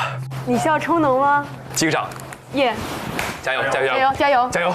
加油！看你们了，全组的希望！加油！加油！哦，加油！加油，朗子，相信自己。没问题，程朗。狼子来了，走吧。走了。放一台阶。等到最后一个不紧张了吧？等到最后更紧张了，已经。为什么？不知道。老师，这是我们今天的最后一位实习生。你好，我们刚才见过面了。对，刚才见过面。您吃过了吗？我吃过了。要不要吃点东西？因为我怕待会儿我们可能这个头脑风暴的时候吃点东西的话转得更快。看来你还准备了一些很尖锐的问题是吗？没有，因为我也想吃，刚好我们一块尝一下。好，很松弛。这是缓解紧张的手段吗？没有。你不紧张是吗？刚好。哇，这么松弛，还得吃东西。他刚才问易老师有没有吃晚饭，然后给易老师点零食。和他之前的紧张形成强烈的反差。其实我上来之前挺紧张的，但是我上来之后我就觉得也没什么可紧张的。因为我是最后一个嘛，因为我有充足的时间去准备我的一个采访提纲，但我觉得其实我现在更想去把我的采访提纲扔掉，然后我们做一个就是简单的聊天吧，就是与其说是一个访谈。为什么你不满意你的采访提纲？一部分吧，但我觉得我更想的是我用当下现在最真实的状态，我不想想着那个稿子，我就想跟你聊天，而不是说我去问你问题、采访你，然后从你这儿获得我可能曾经听过的答案。所以我现在决定把这稿子放下，然后我们就这样开始聊。完成了，我们可以开始了啊！3、2、1，好，说话。嘿，易老师您好。你好。很高兴又再一次的见到你。这种松弛很宝贵。为什么是再一次呢？来，请坐，请坐，请坐。因为其实，在去年年底的时候，我非常有幸参加到了一档综艺的录制。火星吗？对，是的，对，我就特别有缘。你知道，我记得那期当时是我听到有易老师来的时候，我特别激动。哦，因为我感觉哇，有种意外之喜。曾经我在自媒体上刷到过很多有关于易老师的一些切片，所以其实我特别想要拥有一个机会去真正的了解易老师是一个什么样的人。刚刚为什么我们要握个手呢？因为当时在那期综艺的录制当中呢，您说到，就是你在一些1v1的采访当中，你会感觉到非常有压力，非常紧张，所以希望通过我刚刚那双手一个正常的温度，能够让你感觉到放松一点。不错，是个不错的状态。我觉得还不错，开场不错。他找到一个点，但是易老师也有这个自己的经历在里边，讨喜，非常好，对啊。首先，我想进行几个简单的快问快答。第一个，您觉得您喜欢做一个主持人吗？您的答案是喜欢做一个主持人。哎，我从来没有想过这个问题，因为你怎么界定的主持人和你认为的主持人是哪一种？因为我们主持人细分很多种的。比如说，或者换个问法吧，您觉得您喜欢你现在的职业吗？他不适合问快问快答。就快问快答有时候可能适合像梁田这种感性的或者偏娱乐一点的这种太理性，他会把你这个问题先分析一遍。对，他要求我这个答案有没有漏洞，不能让你抓住漏洞。换个问法吧，你喜欢你现在在做的事情吗？我接受。接受。你接受，就是在这背后没有热爱在吗？因为我现在做的事情并不只是单一的去做采访，我现在有很多种其他的工作。明白。所以我接受现在的生活状态。好，来第二个问题，就是其实我们在网络上，我们搜“易立竞”这3个字的时候，往往出现的一堆形容词，比如说像冷静、理智、冷酷，或是一针见血。您觉得在这些形容词里边，有哪些是比较贴切你自己真实的状态呢？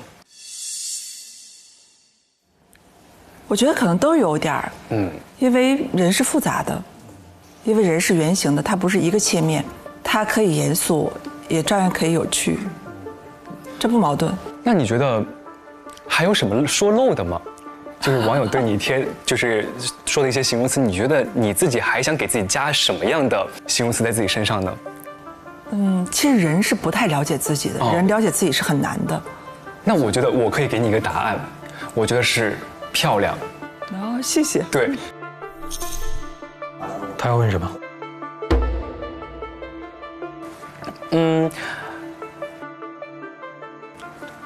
我想知道的一个问题就是，你觉得自己漂亮吗？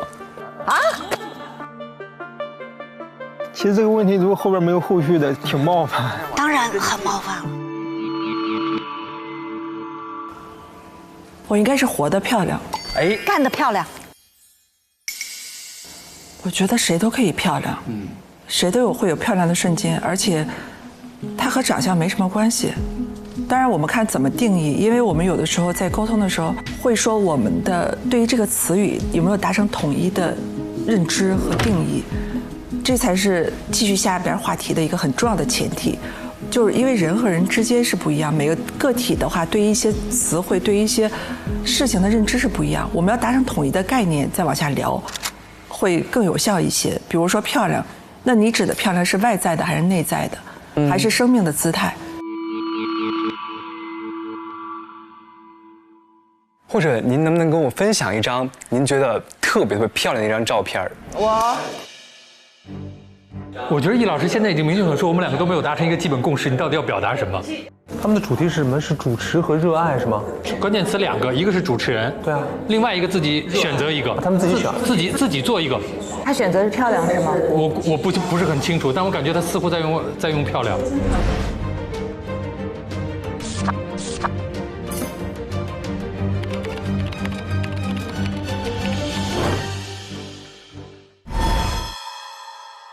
因为我觉得我特别想要通过这次机会，我去了解更多关于你的故事。对，其实我特别想看到你过往一张你觉得你特别满意、觉得特别漂亮的一张照片儿。这要怎么呈现给他呢？拿出手机来给他找吗？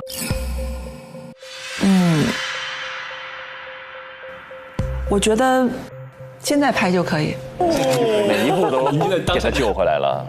您觉得当下这个瞬间很漂亮是吗？是的，因为我在工作中，我会欣赏我自己在工作中，或者叫我接受我自己在工作中的样子。明白。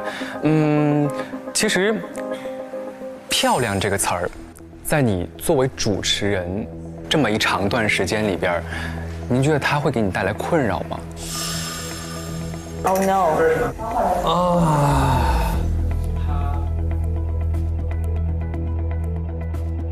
他是什么意思？你想说有容貌焦虑吗？是吗？我都心疼易立竞了，不可以这样，我觉得。为什么揪着一个这么专业的媒体人玩命问人家外貌的事情呢？我觉得易立竞困扰了。我在出镜之后的话，没有考虑过这个问题，因为我知道我在做什么。我在做的是采访，我要输出的是内容。我知道我是专业的，因为坐在那个位置上的时候说，你首先需要考虑的是你的是否专业，而顾虑不到说你的形象。其实我出镜之后的话，在做主持人的时候，我更多的是焦虑我的内容。以前文字记者不需要你什么妆发呀之类的，然后所有的这一套流程，在做出镜之后，这个事情对我造成了很长一段时间都造成困扰。我专心致志在准备我的采访提纲，然后化妆师、造型师什么的话，服装，然后什么要穿什么样的鞋，然后在你面前在那儿忙成一团，特别打扰我。我就是跟这件事情和解，其实花了我很多时间。我有的时候我说出过这样的话，我说这不重要，我说我提问的不好的话，我采访的不好，就你打扮的再漂亮又能怎么样呢？因为对我来说专业性很重要。易立竞在努力的捕捉，帮他再往下挖掘这个关键词可以有的纵深。但是你坐在镜头前的时候，你需要面对镜头，面对观众，然后你周围的团队的话，他们也有他们的职业和他们的职业要求。你需要完成你的工作，你也需要配合别人完成他的工作。那个不是在做文字记者，不是单打独斗，它是一个团队的工作。所以你的形象的话，无论是不是大众认为怎么样，在你现在这个状态下的话，它必须是他们的职业要为你加分。当你妆造好之后的话，比你妆造之前的形象，你会看到自己在镜子前样子，你会觉得说，确实很好看，确实很好看。易老师还是很有素养，意外得到了一个好故事。其实我今天准备了一份小礼物给老师。我待会儿再揭晓。其实我觉得漂亮这个东西，它在我们作为一个主持人，它是不该被定义的。外貌的漂亮那是一种漂亮，内在的漂亮也是一种漂亮。就是我们作为主持人，我觉得我们需要去由内而外的做到都漂亮。我实际觉得他最后是想绕到他现在所讲的这段话来。对，但是他整个过程是不好的，完全跑偏了的。他没有任何的恶意，他就是太年轻了。然后我今天呢，其实我画了一幅很简单的画送给老师。你自己画的？对，是的，就可能有点简单。这儿童画很可爱啊。对，就是我只会画儿童画，然后我已经非常努力的把就是我想象中老师的样子画出来了。哦。对，这个是我蓝色衣服，然后我现在的一个状态就是哇，我特别崇拜，然后感觉自己特别想要去见的人现在出现在眼前，然后这位是您。对。然后我今天这个主题其实是一个漂亮的主持人。对，我是觉得您是真的漂亮，就不仅是外貌上的漂亮，包括您热爱生活，您对你的生活很满意，你所有的内在、你的生命力、你的生活态度，都让我觉得，哇，这个人真的好漂亮，就跟我想象中的一模一样。谢谢。哦，很珍贵，谢谢，太可爱了。来给大家看一下，一个漂亮的主持人，你这真是用心了。我也特别感谢您，就是今天能在这里跟我分享一些关于你在做主持人的一些心路历程，我觉得那也是一个非常漂亮的故事。好，谢谢您，谢谢。好，但是怎么说呢？歪打正着，他也确实激发了易立竞几段很精彩的回答。我觉得他是想让易老师说出更重要的是内在。他真的这个开始，我还觉得，哎呦，难道冯正朗会给我们一个完全不一样的状态？可是我听到后半段的那个访谈，我是真的很难受。这边老师好，易老师，你们好，辛苦了，易老师，好久不见，辛苦你了，辛苦你了，太不容易了，好久不见。易老师，你好，您坐，好。采访一下您的感受。我的感受好难，太难了。我感觉您在忍耐。没有，就是会试着调整自己，就是说，哎，他们是学生，是年轻的孩子，就是你需要有一些耐心。这中间的话，可能都会有一丝丝的就觉得说，哎，就是这样的一愣的瞬间。哎，然后他大3，对，真的就是这样瞬间。哎，然后，但是就是稍微又回来，就是他大3，我就一直在提醒自己，我一直在，你知道，就因为我的累就在于说，我一直在提醒自己说，哎，他大3，然后他新人，然后他那个什么，他在努力了。我觉得他们几个是用了不同的路径，就是在跟我建立连接。相对来说，就是这3个人里边，你觉得相对来说谁好一点？我觉得从整个场能力，反倒是冯成朗。他其实一直在试图做的是那种连接，然后他只是不知道那个度在哪儿。对，分寸感不好。对，他那个度不知道在哪儿。他的内容里头的话，他内容是错的，方向是错的，但是他的那个情绪和他想要链接的那个主题，它的完整性，和他试图去找到的那些情绪的东西，它是完整的，在我感受到，就是标准不一样。我在面对他们仨的时候，我就在想说，这个时间段内，然后说哪个能调，哪个能调到能调哪方面。我其实想的是这个问题。理解。对。谢谢，辛苦了。谢谢易老师。张希老师和白许老师说啊，我们都对易经老师发生了改观。刷短视频刷多了。我都是看您长篇节目的。好难，你们更难了。我们还要再待一会儿。对，你们继续好不好？难题留给你们。拜拜。好，易老师再见。拜拜。复盘了。这个很重要哦，因为我们待会儿投票，很多线索在里面。我们来评一下每组的情况。2个组的第一要出来，因为他们是有相应的拿到积分的，以及2个淘汰。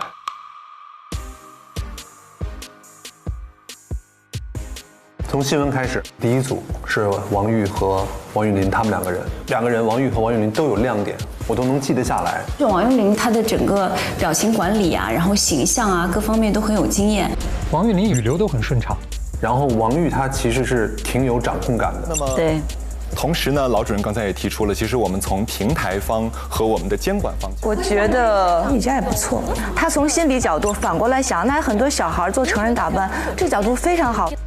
我觉得他有一个问题，就是他左右嘉宾的观点已经。我想提出一点，我觉得比较单。这个是不行的。从感官上来说，张诗雯非常大气，而且台风极其稳健。而子泰他因为耳机的问题，他那1分钟其实是开了天窗的。好，那第二组访谈，我觉得刘奎自己的输出比嘉宾多，自己的观点比嘉宾的观点还要再给的更猛烈，但他又表现出一个非常谦卑的一个姿态。我觉得彭真超出我的预期，就是他是完整和成熟的一个访谈，但他略微有一点点没有经验，他应该多准备几个快问快答。冯程朗就是他会绕在一些问题里边。上次综艺录制的时候，您穿的是一身新中式的一个外套。张宁宁今天整体表现很怯很弱。林蔚有一个吃亏的地方，你知道吗？他太像小孩，他没有问题，他很多时候都不是问题，就是一个感觉，一个表达。不过还是那句话，他们就那么短的准备时间，在我看来是非常关键的一个很要命的一个问题。但是我们真的在讨论的时候，其实是他对于这个问题本身。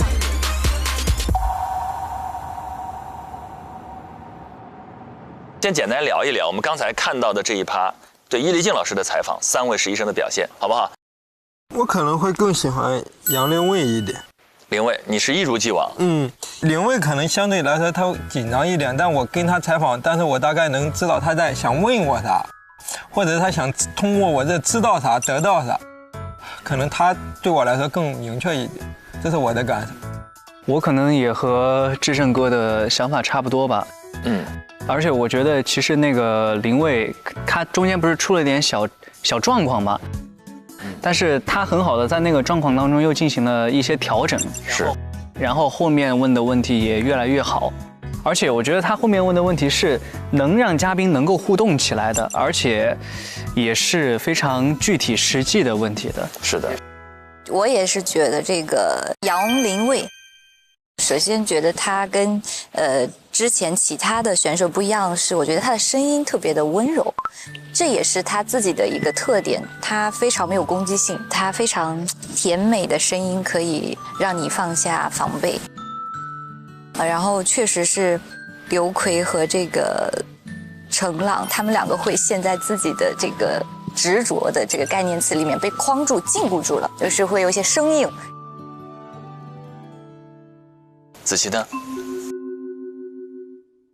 我觉得其实我挺喜欢刘奎的感觉，松弛感。对，他的就是大大咧咧，然后很单纯的那个感觉。但是他在做这个采访的时候吧，给我的感觉就是他被采访束缚住了，太用劲了，太用力了，是有眉毛都在用力，全脸。对，我觉得可能出发的那个位置不一样，有点。但是我觉得他如果改变了这个观念，可能会更好一点。对，就能调回来。我其实同意你的说法，我觉得刘奎是有潜力的。因为大家都是新人嘛。对。所以多看2遍自己的访谈，我觉得会有改变。有潜力。确实，他是有好奇心的，而且他能记住很多的细节，像他给伊丽静老师泡了茶那些的，都是很拉近好感的。今天我们得先做出我们的职责，我们要做出推理，2组各自第1名是谁？我们需要一个答案，一个名字。我觉得我们是不是达成一致了？已经一致了。我们先从近的开始，好不好？人物访谈组5位，大家觉得谁拔得头筹？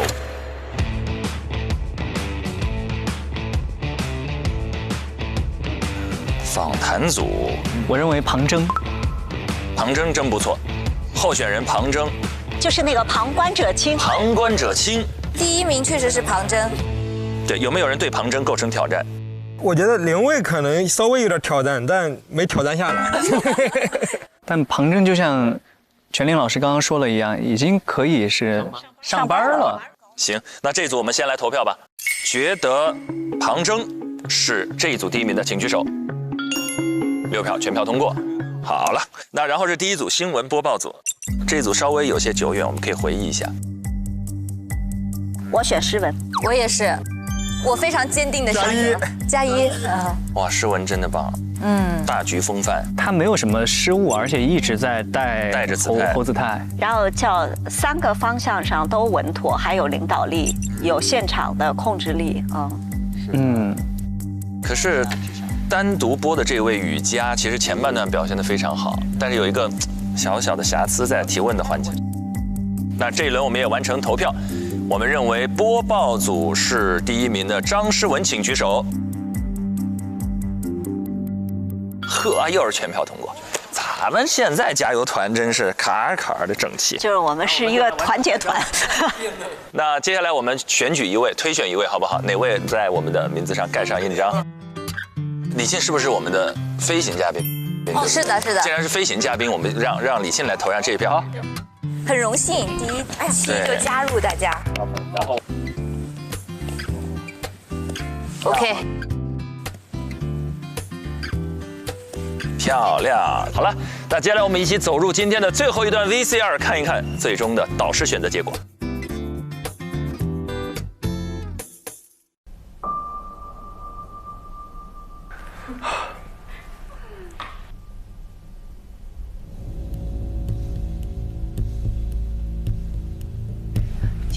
今晚应该会出结果，是吧？今晚应该会出结果，不知道。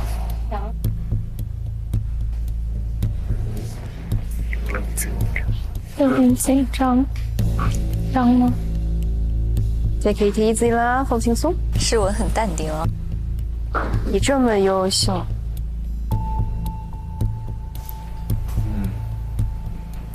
为什么我感觉我们这一季压力这么大？是我的错觉吗？是因为我体会在其中了吗？可以看出新闻行业、传媒行业是非常卷的一个行业。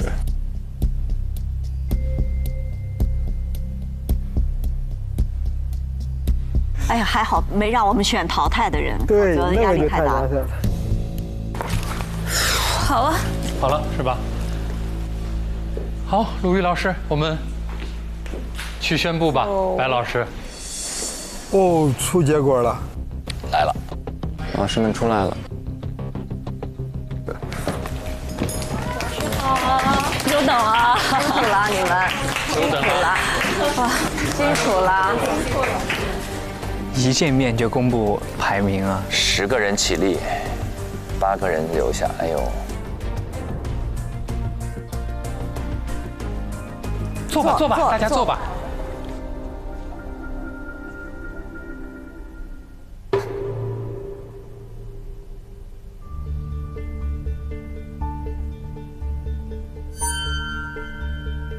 看谁今天会离开？太狠了！哇，大家久等了，辛苦了，期待了很久，确实我们也商量了很久，整个结果对于我们来说也是非常艰难的一个决定。就是首先呢，要感谢各位来参加我们的这个 offer 的竞争，也恭喜你们完成了第1个课题任务的整个的挑战和考验。其实今天你们所有人的表现有给我们惊喜的地方，但是也确实有很多不尽人意的地方。哦，我自己希望我们通过接下来1个月的共同的努力，来一起提高，让自己变得更好，更适合这个 offer， 好吗？那首先我来宣布一下我们今天的采访组和新闻播报组的2个第1名，好吗？来了。哦。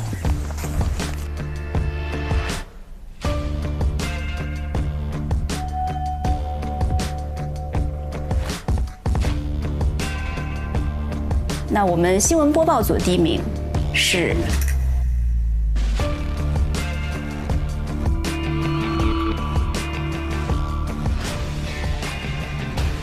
张诗雯，张诗雯。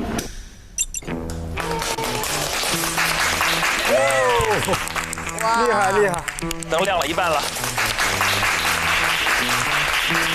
这是我们4个人共同的意见哈，我可以代表我们4个人一起来宣布这个结果。我觉得像张诗雯好什么？她的主导性非常强，他们准备的时候我就看得非常清楚。诗雯上来就说我们5分钟先看稿子，到了几点钟我来提醒我们再看下一部分。咱们先一人看5分钟稿，然后再连线这个。6点整我叫你。哇，好细致。他有一个对于节目整体的一个掌控。包括实际上子泰问的第2个问题，诗雯给到子泰的。我觉得你就是问影响，抓住一个细节来问。这样显得比较严肃一点。那得看他说了什么，我再问，对吧？对，你就问影响未来会怎样发展。其实咱们是一个思路。OK， 专业。他对于这个问题本身，他是有一个思考的思路的，是有一个逻辑的。而且这个逻辑基本是对的。那么其实，在这个过程中，我也想到了一个问题。那么在童装去发展的这个过程中，会不会给原来的女装发展带来一些份额，去挤占他们的市场份额呢？对，世文连线是不错的，他的问题比较简单、直接、明了，这个非常难能可贵。对，这是个专业性的一个体现。然后基本上是指向很明确，但会有一个相对开放的一个表达，我觉得非常好。我觉得他可以一致同意。各位老师好，我叫张诗文，我想让自己成为一个媒介，让我身体的所有部分成为表达本身，让我的所有经历，我见过的天地众生一一流过我，以识乾坤大，犹怜草木青。太棒了。然后我们采访组的第1名呢？来吧，旁观者清。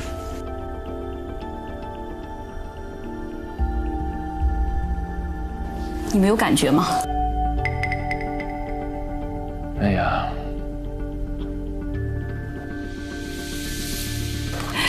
恭喜庞真，恭喜庞真！第一盏灯亮了，也要恭喜我们第一盏灯旗开得胜。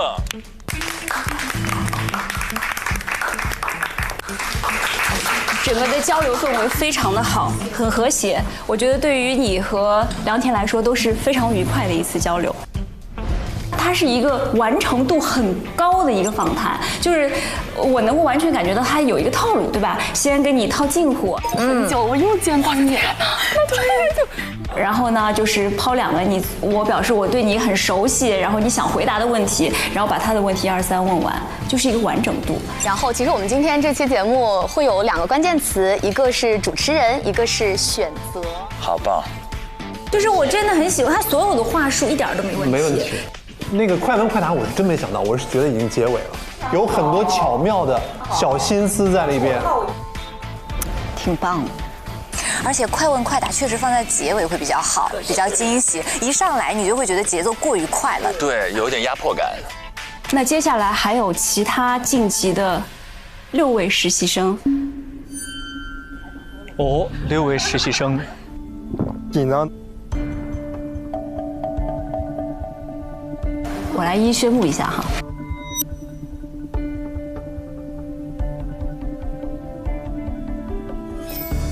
侯子泰，侯子泰，侯子泰，侯子泰是留下了对吧？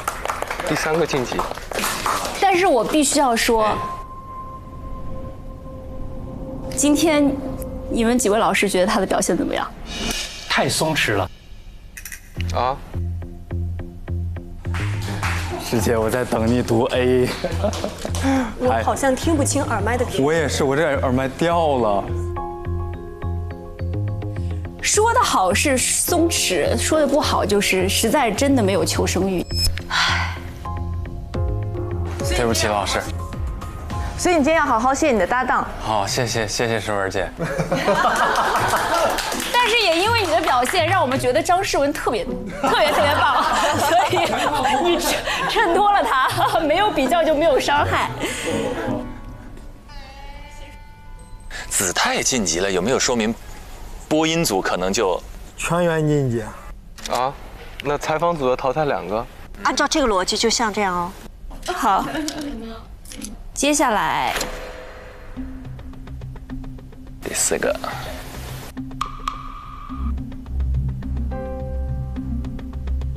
哎呀，我该先说谁的名字啊？看到你们的眼神。杨林卫。林卫。哎，这快要哭了。谢谢老师。林卫非常棒，算是访谈组的第2名，应该实至名归。非常不容易啊，因为易立竞老师也不是一个很容易的采访对象，然后在整个过程当中，你还是没有发怵，很好的完成了你的整个采访，完成度是很高的。只剩一颗悬着的心放了下来，踏实了。接下来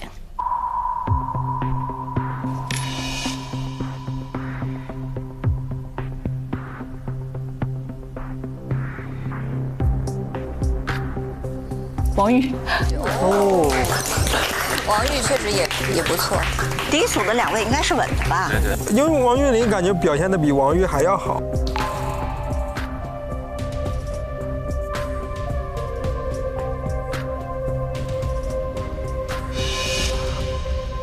老师，我有什么问题吗？就直接给我了。我们每人都记了好多。对，我觉得太长了。对，我们回头慢慢跟你们说吧。对，现在就晚了。但你记得你们2个结束的时候，我是第一个给你们鼓掌，是吗？对，我给我很大鼓励。对，你跟你的搭档搭配的非常好，你也要谢谢你的搭档，你的搭档也非常出色。感谢。好，所以接下来就是给搭档的。王岳霖出色，岳霖听到这个时候我也稳了。王岳霖今天表现非常出色，谢谢各位老师。接下来，我只有2个了。上次见老师的时候，哎呀，瑜伽，送个话，前几次谈带了不是一个小汇报吧，然后其实我特别希望有机会能够。他之前都是第1名，他没有感受过第2的味道。扛住，扛住，扛住，扛住！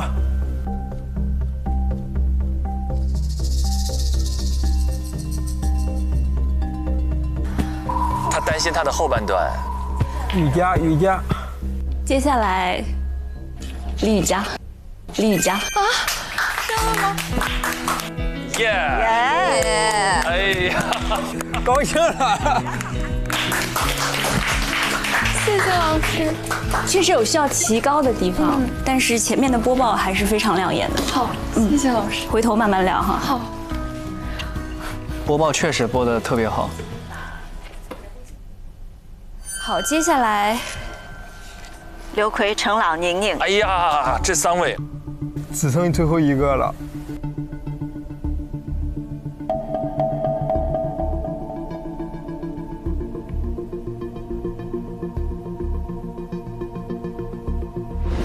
我选的是刘奎和冯程朗。刘奎我同意。我觉得刘奎犯了做访谈的几乎所有的大忌哦，自己的输出比嘉宾多，他所有的声音都是含在嘴里的。时代的大背景送你之下，真的日光之下无心事。所以刘奎我们是没有异议的，是吗？刘奎没有意见，也就是程朗和宁宁之间。我对程朗是抱有很大的期望的，但是我觉得他一开始就是从头到尾反复在表达漂亮的这个话题。你觉得自己漂亮吗？我觉得一开始我会觉得有一些完全不着边际，到某些程度我甚至认为不是很得体。我听到后半段的那个访谈，我是真的很难受。我真的就只要他绕开这一个坑，他只要绕开这一个错误，那就是另外一个评判标准。那我们就可能会得出不一样的结果。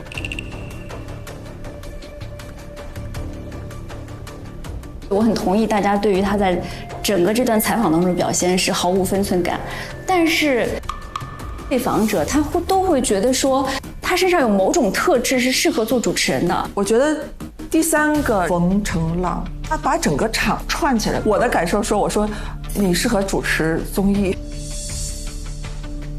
他的那种阳光和放松感是有演员的，是讨喜的。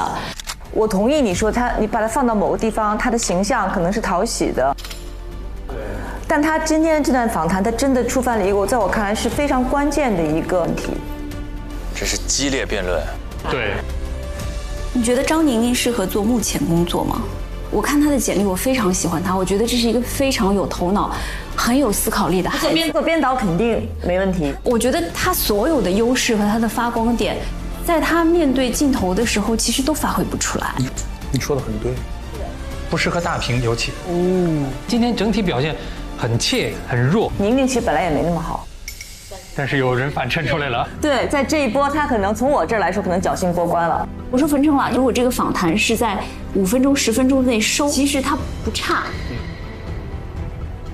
所以我是很失望的。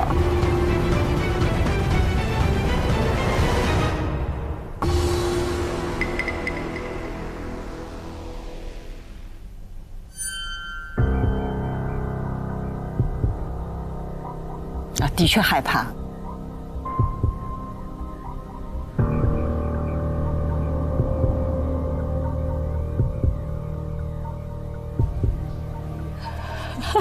冯晨朗，冯晨朗。冯晨朗和宁宁并没有说谁绝对比谁好多少，但起码冯晨朗他至少出来的前5分钟，我是觉得眼前一亮的，超出预期的。因为他年纪最小，他面对易立竞这样一个前辈的时候，他反而显示出了一种不寻常的淡定。他的那个情绪和他想要链接的那个是完整的，在我感受到。我们从一个表达者的角度看潜力，我可以做到粤语、英语和普通话3种无障碍交流和沟通。钢琴对于我来说可能就是一个加分项。它是双语播音，还没有到英语的环境呢，它的优势。我就喜欢站上舞台的那种感觉，我也非常享受，就是在幕后的每一个瞬间，就只要让我做件事，我觉得哇，好开心啊！也很真实，有这样的形象配上他的性格，其实还蛮讨巧。张宁宁不适合去采访别人，可能更多的是适合自己去表达。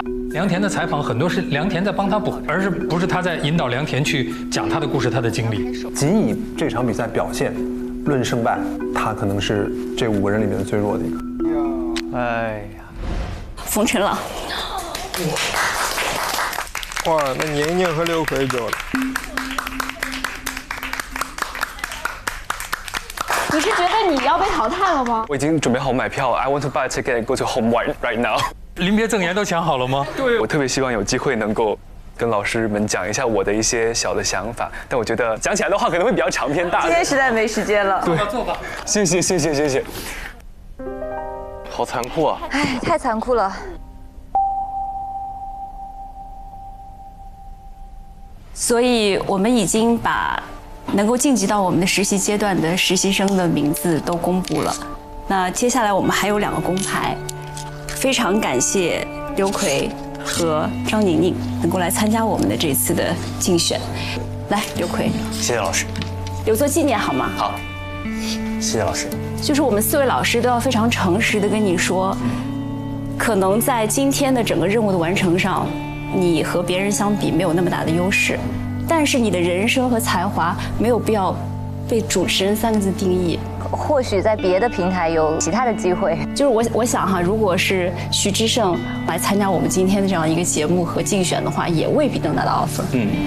我可能都入选不了这10个人。所以继续加油。好，特别感谢老师们，感谢。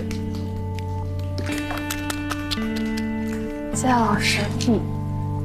我们真的都非常的喜欢你。然后你也是一个非常成熟的表达者。但是表达也不一定要以主持人的方式来表达，你是一个我们心目当中真正的 KOL、Key Opinion Leader 意见领袖，所以继续用你的方式去表达和影响更多的人。谢谢老师。但宁宁其实她的那个还有内在的。各位老师好，我是张宁宁，现在是清华的一名硕士生。我觉得其实，在电视台里面的实践是非常有责任性的表达。相信大家都非常，我是觉得能够去更加的突破自己，去让表达更加的有厚度，更加的有力量。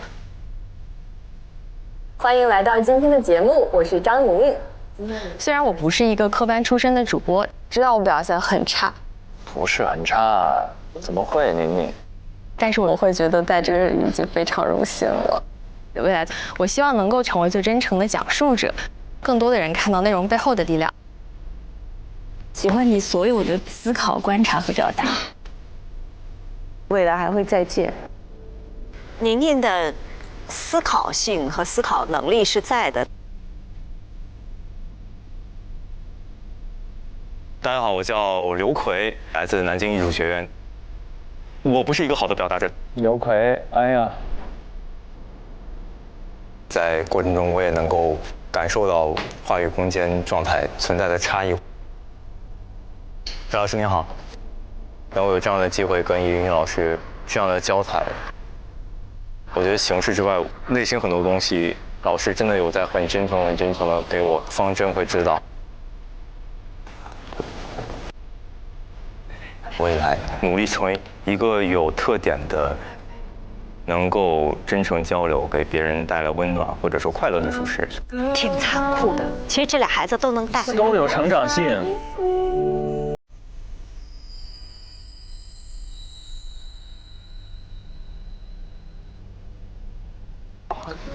哇，有人欢喜有人忧，所以要抓住每一次机会，感觉。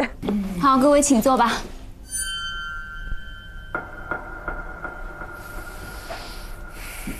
现在要正式欢迎大家进入到我们东方卫视的这次实习。其实我们已经见过很多面了，但是还是要正式的和大家自我介绍一下哈。我是东方卫视的主持人、制片人陈晨。我第一次进这个楼就在2002年，那一路我也主持过各种各样的不同类型的节目哈。那我是第一次做带教老师，真的是一个非常重的职责。然后昨天我和我家属沟通这件事，因为我家属是一个大学老师，我跟他说该怎么教这个年龄的孩子们，他说高要求高支持，所以如果真的要求太高的时候，请大家多多包涵。挺好。好，我是上海广播电视台新闻综合频道主持人臧希，是一个爹味儿很浓的带教老师。希望未来的1个月的时间里，跟大家多多的沟通。大家有什么想了解、想问的，可以随时随地来找我，我也很愿意和大家交流。更希望从大家很多00后的身上学到一些我现在可能已经落伍的东西，好吧？谢谢。我是东方卫视的新闻主持人柏旭旭。18年前的这个时候，陈真老师目送着我离开了这栋楼里的一个舞台，跟他们两个的境遇几乎是一模一样的。但是人生就这么奇妙，我离开了这里的舞台之后，兜兜转转，我一路竟然成了我从来都没有梦想过的东方卫视的主持人。好家伙！所以你们今天在这里，不管最终有没有拿到 offer， 你们人生都开启了全新的一页。所以要充满信心，好好利用这1个月。如果专业的知识方面需要求教的，找他们3个。我能教给你们更多的是我的经验和感受。所以我们接下来1个月加油努力，希望你们最终都能得到一个全新对自己不一样的认知。然后要隆重介绍一下我们本次的特邀带教老师。资深媒体人、著名主持人，你们看着他节目长大的鲁豫老师。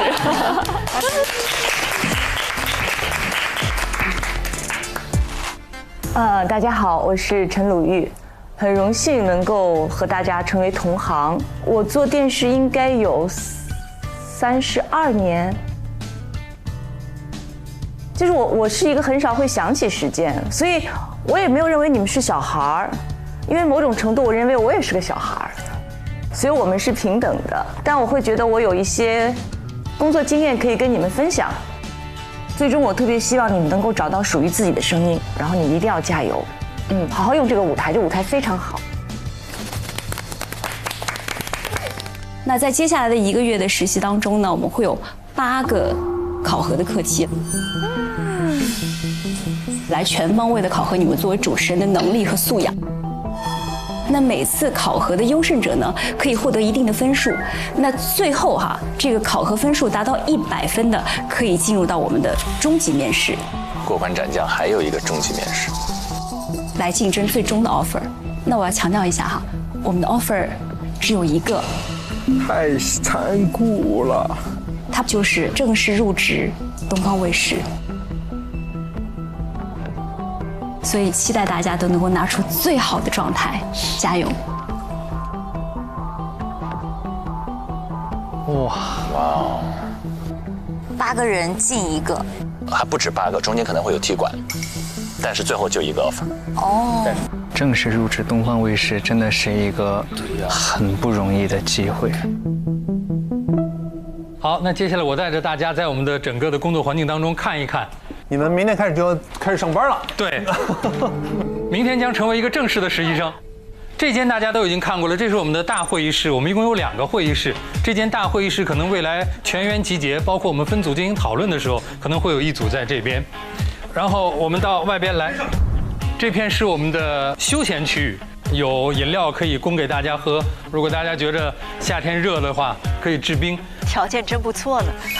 这边，这2个是剪辑室。包括一个化妆间，最里边呢是一个配音间，起点很高。未来大家可能会在考核当中遇到做片子，包括做一些专题节目的时候，可能会用到这里。这里是2号会议室，大家也可以在这里进行讨论。好，到这边。这4个是我们4位带教老师的办公室，这间是我的，我对我的稍微做一些介绍。哇！因为我这几年来台里的所有的这种航天报道都是我负责策划、主持，我还有一个自己的航天自媒体号，所以我这种航天的东西非常多。如果大家有兴趣的话，进来跟我聊聊航天也是可以的。真爱，他是真爱。这边第2个办公室是白老师的，我就不用介绍了，反正我们的门永远为你们敞开，随时进来，随时聊天，随时参观。这是陈晨老师的办公室。陈晨老师最特别的是他有 AI 3D 人工智能金鱼。哇哦！这个金鱼大家可以去塑造它变成一种你没有见过的鱼的形象。这间是鲁豫老师的办公室。因为我喜欢在地上待着，所以我专门申请了这样一个角落。然后这些书是我自己的，你们要是平常没事的话可以来看。然后有一些是新闻采访相关的书，这个是我经常会看的，你们到时候可以来看。那个叫 Audition Barbara Waters 的这个。老师也喜欢木旦吗？哦，我喜欢。然后毛尖老师，因为过2天要跟他有个访谈。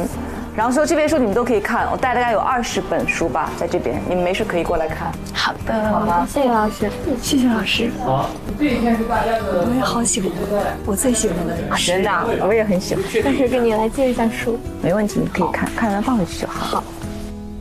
那这一片是大家的办公区域，现在大家每个人都选一下自己的工位吧，我们就确定一下。挑工位时间，熟悉的选工位。大家来选择一下。那我选这儿吧。我做亮堂一点的地方吧。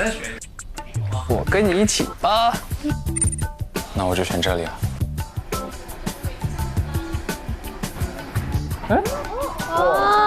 哦，这是哇哇，我们的新朋友是哇哦！大家好呀，我是百世渴望能量基地的特约主持人百世蓝宝。滴滴，检测到新鲜能量上线，好多人啊！这是我的好搭档，超会整活的百世酷宝。希望未来你们也能在这里找到属于自己的渴望。大家随时可以来找我玩。从今天起，我们就是并肩作战的渴望同盟啦！好，让我们一起努力吧！加油！加油！对了，还有一份神秘惊喜，有请我的好朋狗登场。哎，在那儿不？哇，一只机器狗哎！这是我们的入职礼物吗？哇，没想到还有入职礼物。谢谢。哎，里边还有一个小盲盒。百事酷宝罐，哎，谢谢你啊，百事酷宝。希望你们每个人都能在这里开启属于自己的闪光时刻。祝大家实习生活充满渴望，满载可能。哇哦，那我来跟百世蓝宝碰个杯吧，干杯！那就祝大家实习快乐，耶！好，那就这样。好，大家都选好了自己的工位，那今天时间已经不早了，大家尽早的去休息，明天就正式开始我们的实习的生活。才过了1天嘛，感觉好漫长呀。这20天、20-30天下来，这孩子们得蜕变成什么样啊？希望大家养精蓄锐，好好休息之后，拿出自己最好的状态，在未来1个月都能够有所成长，好吧？如果有什么问题，随时随地可以联系我们。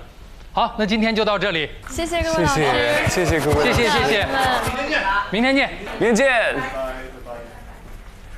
回吧。辛苦老师，辛苦，大家辛苦。老师拜拜，一起熬到了这么晚。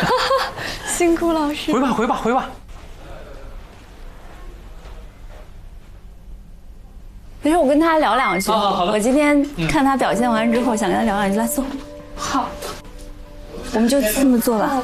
对。在针对性的。你是不是对今天自己表现不满意？哇。哎呀，说到这我有点想落泪了。其实我今天会觉得，就是我整体的状态，我一下来我就会觉得我应该表现的比今天表现的更好，而且我也觉得我可以做到。我跟你说，你今天整个播报非常的好，极其松弛到位，包括你的语气、语音、语调，就是你是真的在表达和交流。问题出在哪儿？就是我觉得你这个第1名是你过去的那个学习能力的证明，但是你没有必要把这个第1名就变成自己的一个标签，不是什么事情都一定要第1名，要最好的。所以我特别想跟你说，你接下来一定要平常心。平常心，就是你，因为你想要，不好意思啊，老师，没事啊。哎呀妈！就是你一定要放平自己心态，有时候太高的要求，欲速则不达。可能是我自己对自己的要求。我觉得其实我是一个非常敢要的人，就是如果这个机会没有到我这儿来，我就去争取；如果它到我手上，我一定不会让它放走。我是这样的一个性格。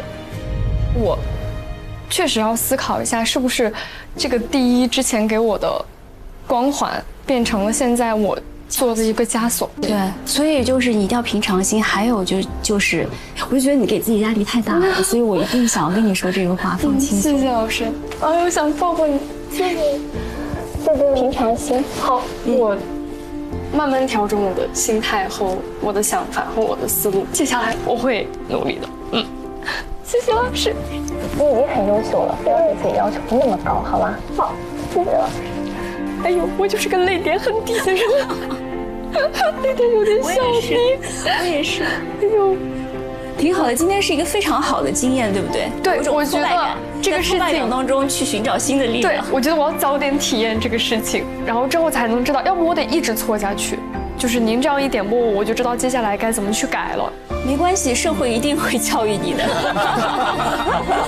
时时早早会有这一刻。但是我还是希望你能够放松，并且就是不要因为这个事情妄自菲薄了，还是知道自己很优秀，没有配不上这个牌子。谢谢老师，那我先走了，老师拜拜。太棒了，于姐，好苗子。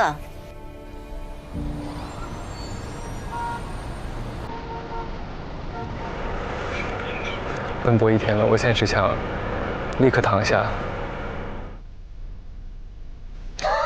立刻躺下。哇，可以，太豪华了吧，这也。他们还要在宿舍里也被拍啊？对，全方位，这么多天他们同吃同住同工作。天哪，天哪，好困。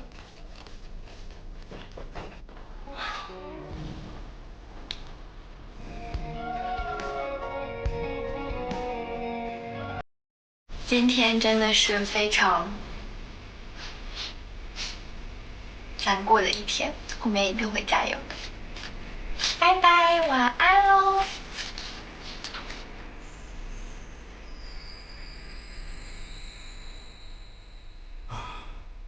真的是就是初遇皮毛，但是已经要说再见了。这个真的这个伤感的音乐怎么会从第1期就开始响起？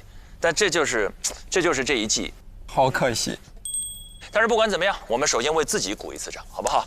恭喜我们加油团，第1期推理成功，2位我们全部命中。接下来我们要请百事酷宝为我们点亮本季第1个渴望灯牌。哦，看看。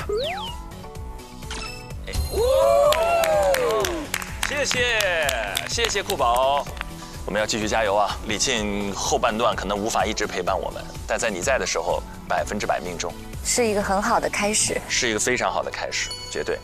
那我们回到剧情里的小细节里，刚才有一位提到了，放平心态，雨佳，专业第1名，绩点第1名，长时间第1名，他对自己有个巨大的压力。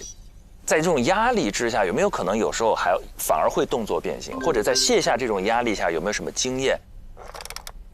那峻霖，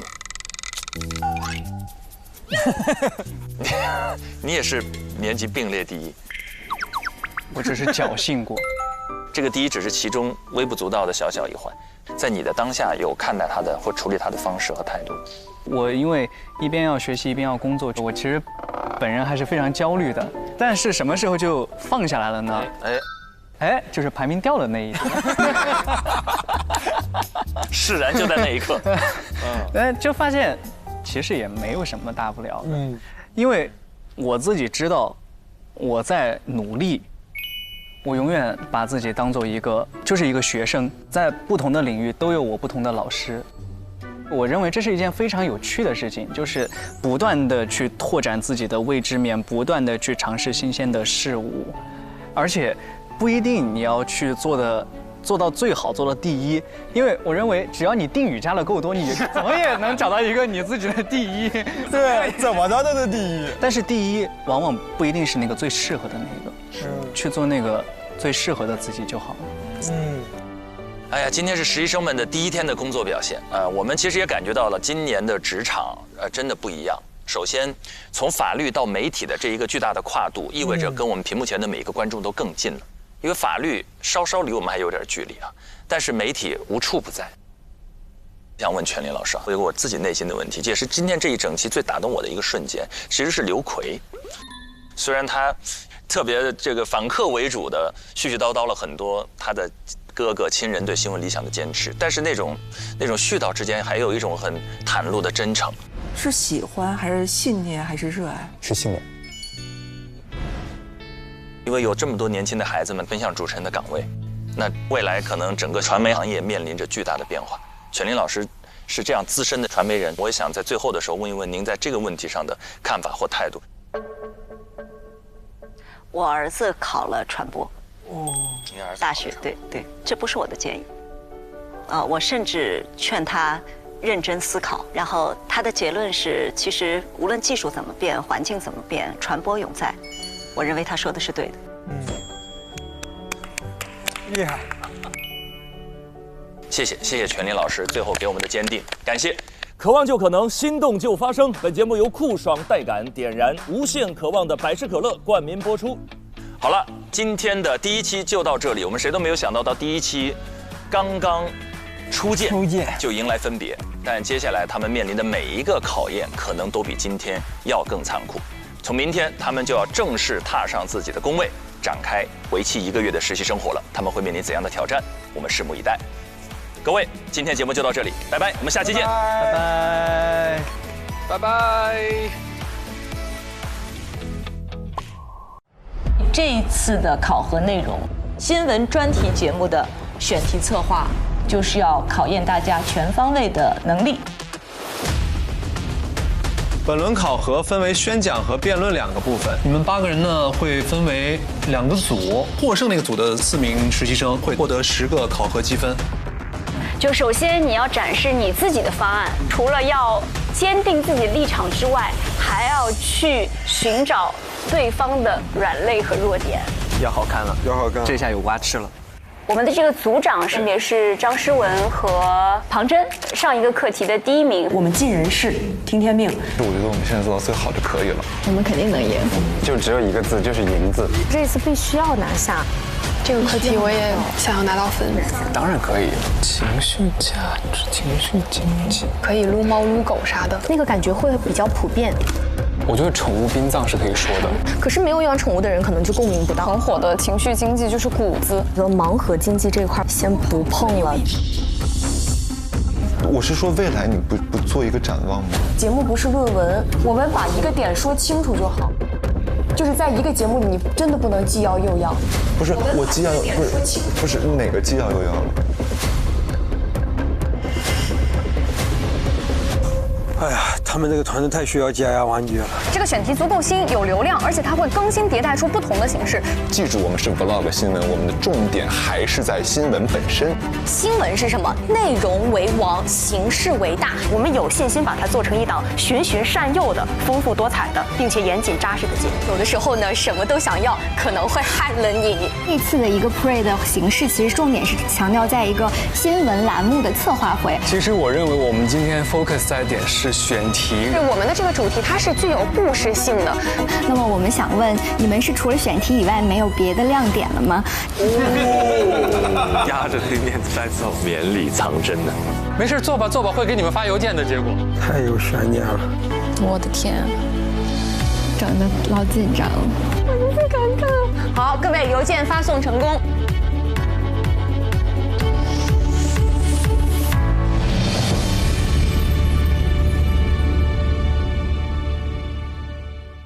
渴望就可能，心动就发生。本节目由酷爽带感点燃无限渴望的百事可乐冠名播出。华为全新旗舰平板电脑 MatePad Pro 5G 强光炫光，轻松大手笔。